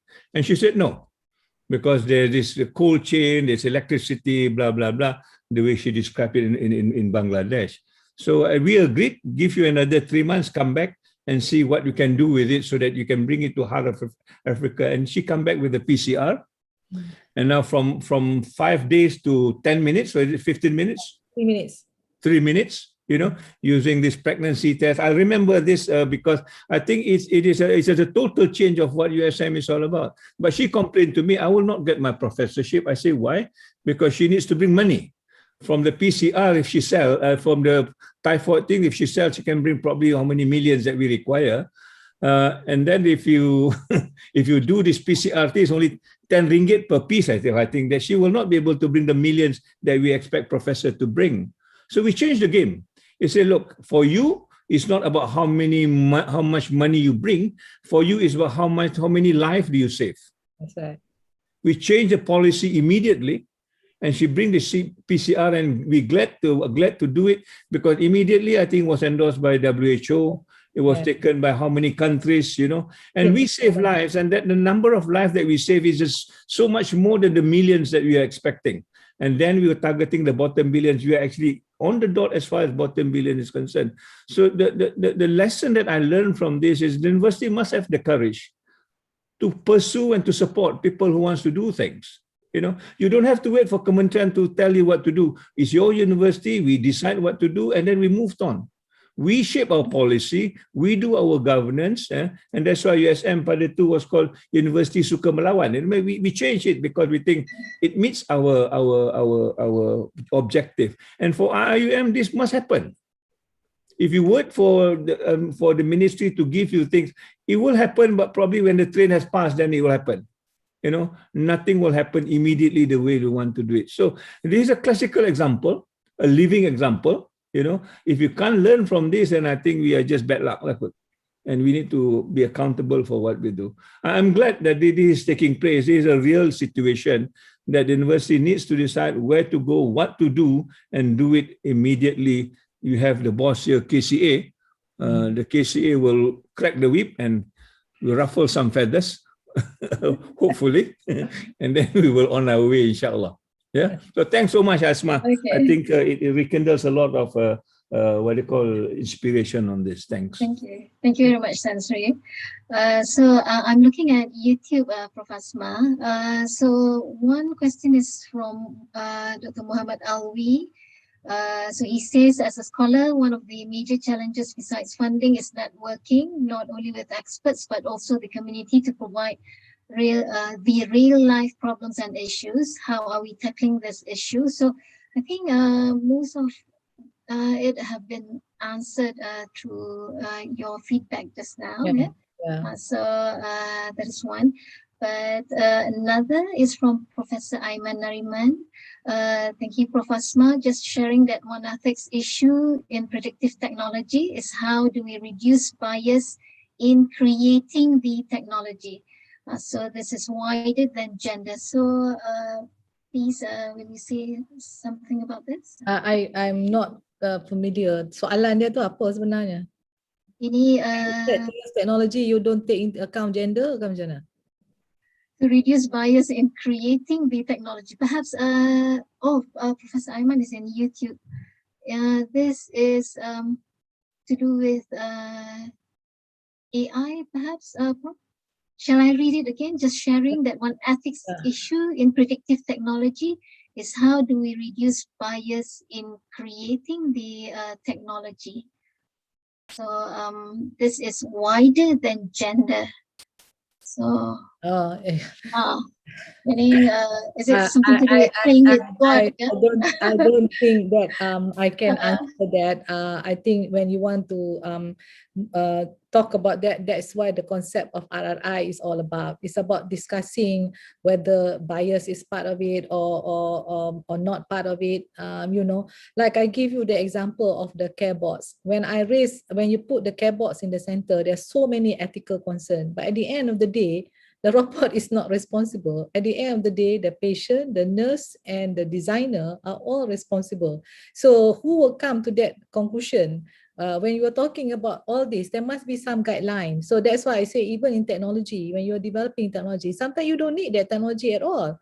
It's there, it can do that, but it's not necessarily to solve the problem that we are talking about. So that's why I say that in a discussion like this, then in quadruple helix discussion, then you can get a better understanding of the technology that you want to now utilize. And you can always bring the concept of biasness or whatever, and then people and together, shared solution with the ethical governance and guidelines being in place. So that would mean if we want to do this, ethics will play a very big role. And I'm not sure how many people are into ethics and whether they have been trained in ethics and able to now guide in terms of ethics.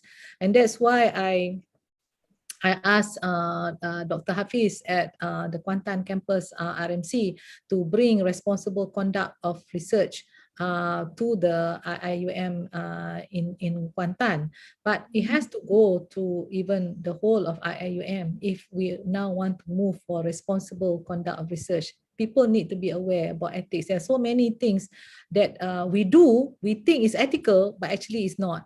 So sometimes, black and white, and then there's the shades of gray. And these shades of gray sometimes becomes now white because when everybody is doing it, so it can't be wrong. So these kind of things we need to discuss. That's why I say it has to be discussed openly for us to move in the future. Okay, Prof. Asma, just now Prof. Aiman has responded. It's actually not very much a question, but a comment actually. So apologies for that. But there is another question from Abdul Wahid Jalal Nori. By looking at IIUM now, Prof. Datuk, how do you see IIUM in 2028?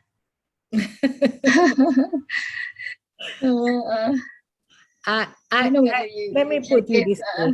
IIUM has all the potential. The question, I think Tan Sri also mentioned in the previous talk when we're talking about philosophy and all that.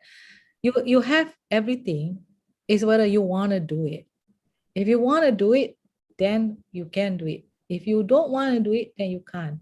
And that is where leadership, I think, is very important. Leadership now wants the change to happen. The question is, are we now ready for this change to happen, or have we been complacent for a very long time? And it's easier to just do the way things are, because this is a new challenge. You know, when we're working on the Apex University, we sleep standing, and that's the truth. But the speed that when he is leading USM and the speed that we behind him provide is a vast difference. And that matters, because when leadership is right, team is right, things will move. So if leadership alone and then the rest is just listening, then things will also take a very long time to move. And that's like pushing a donkey up the mountain. So to me, it's good to have all this team together, moving in the right direction, then the ship can get out of the harbor fast enough. But if only the captain is saying, let's get out of the harbor, the rest is now saying, we wait and see lah, then it's not that easy. Right? There's this guiding principles in SAF whereby you empower everyone. Yeah? Then, of course, accepting or perhaps giving flexibility and asking them to innovate, and also at the end to take accountability. So I think that is like a very good platform to actually go to where we want to go. For any, yes. yeah, true. For any university, Susanna, if you want to move forward, participatory leadership now becomes a very important thing, especially in times of crisis. Like right now, we all need to pull together to move IUM forward, for example. So participatory leadership is very important. And with participatory leadership, we're talking about empowerment. And I think Tan Sri was already saying what he empowered me, allowed me to do in my research. So that kind of belief that I can deliver makes a lot of difference in the career of a young, that time young lah, researcher, right? Yeah. So that makes a lot of difference. You know, when you empower people, the person receiving the empowerment believes now that you orang dah percaya kat you need to now deliver. And when you want to deliver, you put your best foot forward to actually move the agenda. And when you empower, you clear the path. You don't say empower, and at the end of the day, if that fellow don't deliver, you bagi stick pula kat dia. So this to me, this concept of empowerment now, when everybody wants to go forward, I seronok dengar the young researchers, even when I'm in Kuantan, dengar dia orang punya bercakap dengan sebagainya, semangat dia orang tu very strong, right? But I think we need empowerment from the deans, we need empowerment from the various office to now help them. But money is a constraint. As I see it, the equipment and the lab is also a constraint. But it's not a constraint to do a quadruple helix discussion, is it? At least now, the learning experience coming from there would make the kind of research proposal you are giving now to Kementerian, whatever, or to Malaysian Grand Challenge, a much better one. It's just that we have never done that. So I hope that we can start, Professor Hafiz, to do this first. You know, all the points that I've stated on the 10-10 My STIE, each one of them has to undergo RRI so that we can now formulate a better one, inshallah, for under strategic research fund to go in to get, you know, it's 15 million. 15 million is a lot of money. So, but if you do it the RRI way, inshallah, you will get the funding. So this is why I say it's high time that we start to walk the talk. Apalah ada pada nama. We have to be walking the talk. Otherwise, nama tu ada, tapi what is it for? You know. Okay, so Tan Sri, you want to say something about that? You have your microphone on. Go ahead. Okay, but I move on. I'm not sure on time whether we have enough time, but there's a comment plus question perhaps from Prof. Ida Madiha.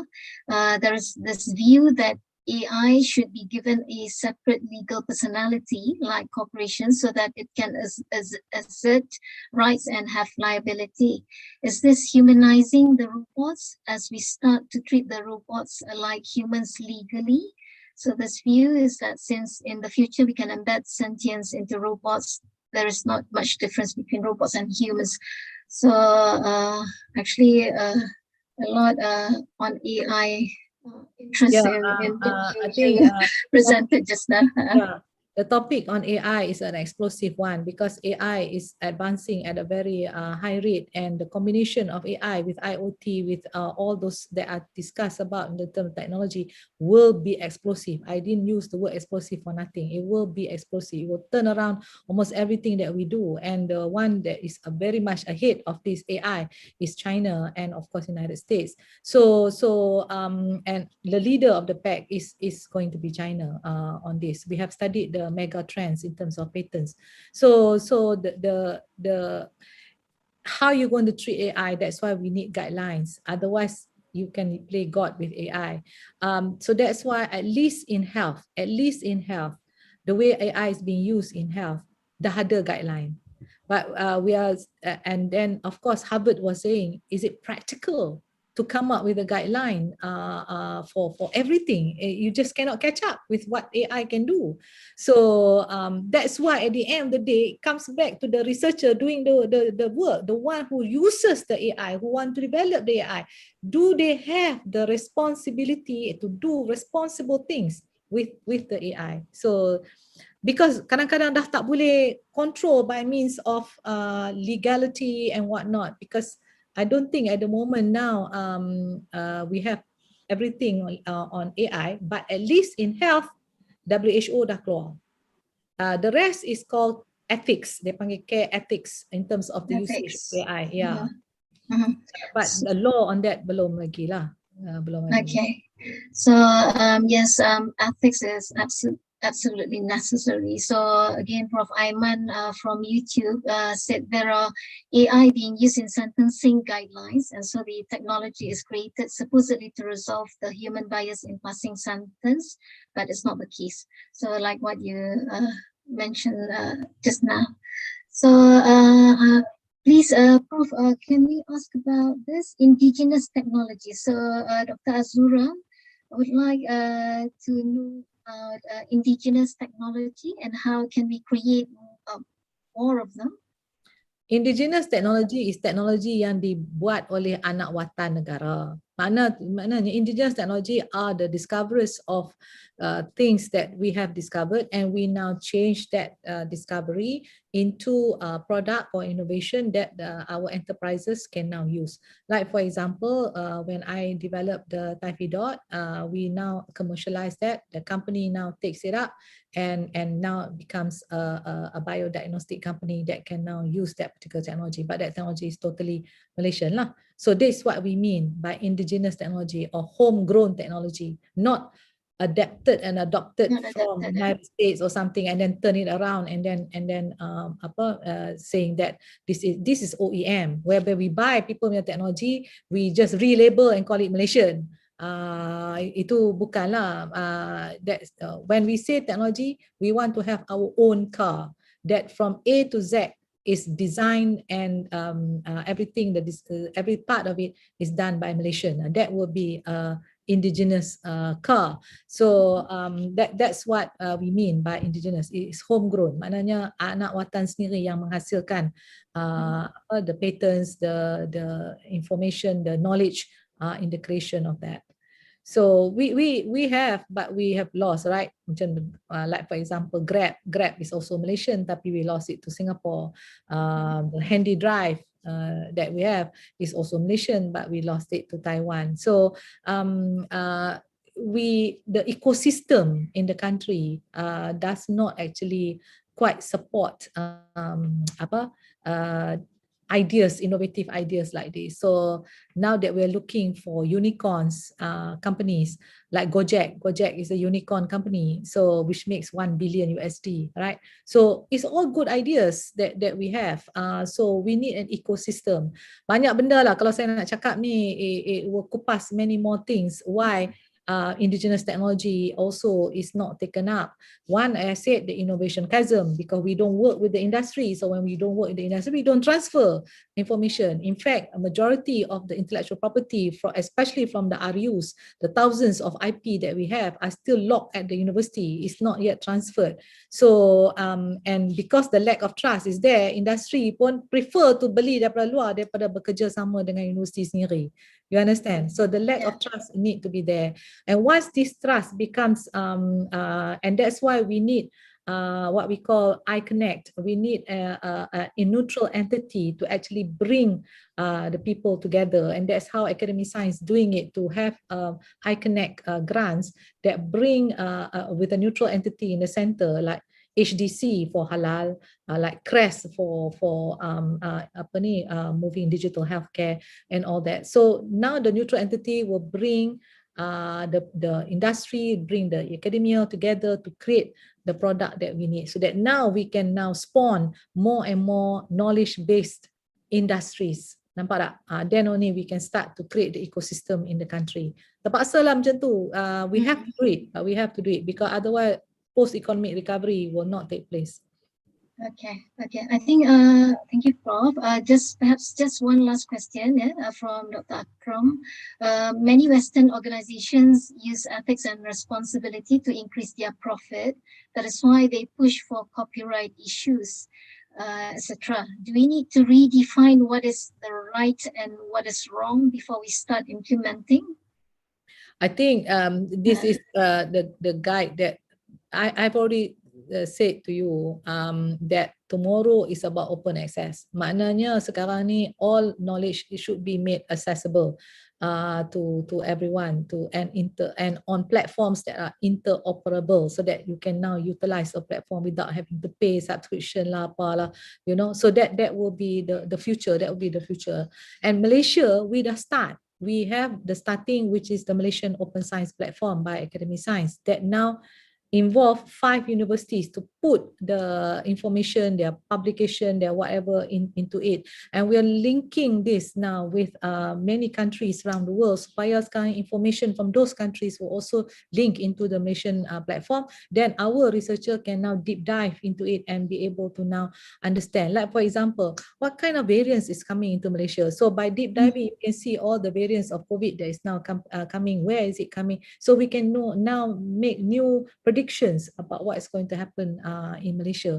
So this is the concept that we have. Tetapi there's a lot of resistance juga, because we are still used to ni I punya lah, macam mana I kena protect I punya ni. So that concept is still there, and that is a mind-changing thing that we need to undergo dulu lah. And then as I said, if it's industry funded, obviously copyright, everything, you know, is they would preserve it, they would make as much money as possible, then only so that's why I'm hoping that the future, that the government will still have enough, but the prediction is that the government will not have enough funds to cover for R&D in the future, and that's why philanthropists as well as private organizations will now come in to supplement the money. In fact, there was also a prediction that China will bring in the most amount of money to ensure public funding happens in the world. So that will be a sight to see, but that is the prediction 10 years from now. Okay. So I think that's all we have for time. Dr. Liana? Yeah? Okay, Yes. so yes, it's almost 5. Thank you so much. But Prof. Asma, do you have any last words or any? No, I think to me personally, I already said that the concept of humanizing education in terms through RRI is a WOW, and WOW stands for world class, for outstanding, and for winnable. It has all 3 qualities that will make IIUM fly. So the matter is now making it happen, and making it happen internationally as well. It has to be made known internationally as well. And you are the international university, which is supposed to be 70% international and 30% local. So if that is the way forward, then IIUM will go global. And if you can now generate fatwas And based on the discussions alone, and you can get to the fatwas and whatnot to come out, that will also be another first that can be done by IIUM, and actually leading the way. After all, that's your motto, right? Leading the way. Yes. Yes. Okay. Okay, so I think we are at the end already. So thank you very much to Professor Asma, our distinguished speaker, for your insights and your sharing. And also to our distinguished guest, Tan Sri, Tan Sri Zul, and for your presence and participation, and also Professor Hafiz and everybody following this session. So do forgive me for my shortcomings. I hand this back to Brother Azam, our MC today. Thank you very much. Right, thank you very much, Prof. Datuk Dr. Asma Ismail, and also Professor Dr. Suzan Abdul Rahman, and also Tan Sri Zul and Professor Hafiz. I'm sure we have learned a lot from your beautiful session just now. And Alhamdulillah, our participants today reached about 666 participants. And may Allah grant the both of you the best of health, so many more people can continue to gain benefit from your wisdom. With this, we have come to the end of the session. May Allah continue to provide us His guidance and protections. And also, please be informed that next session of IIUM Murabbi Talk series will be held on 15th of July 2021, 2:30 until 4:30 p.m. same as today. That will be featuring Professor Dr. Jackie Y.Bhg, A-Star Senior Fellow and Director of Nanobiolab Institute of Material Research and Engineering, Singapore, on topic multidisciplinary research for the society, impact, challenges, and possibilities. And the registration is required. Again, thank you everyone for joining today's session. We end with Tasbih Kafarah and Suratul As.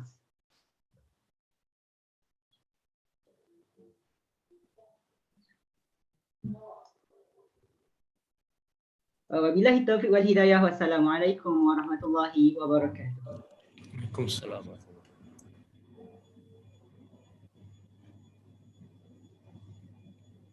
You all. Assalamualaikum. Terima Thank you. kasih. Bye-bye, Prof. Bye-bye. Bye. Bye-bye. To Lihana for organizing such a wonderful speech and presentation. Thank you. Assalamualaikum. Thank you, Prof. Asma. Thank Thank you. you so much, Prof. Asma. Very insightful sharing. Thank you.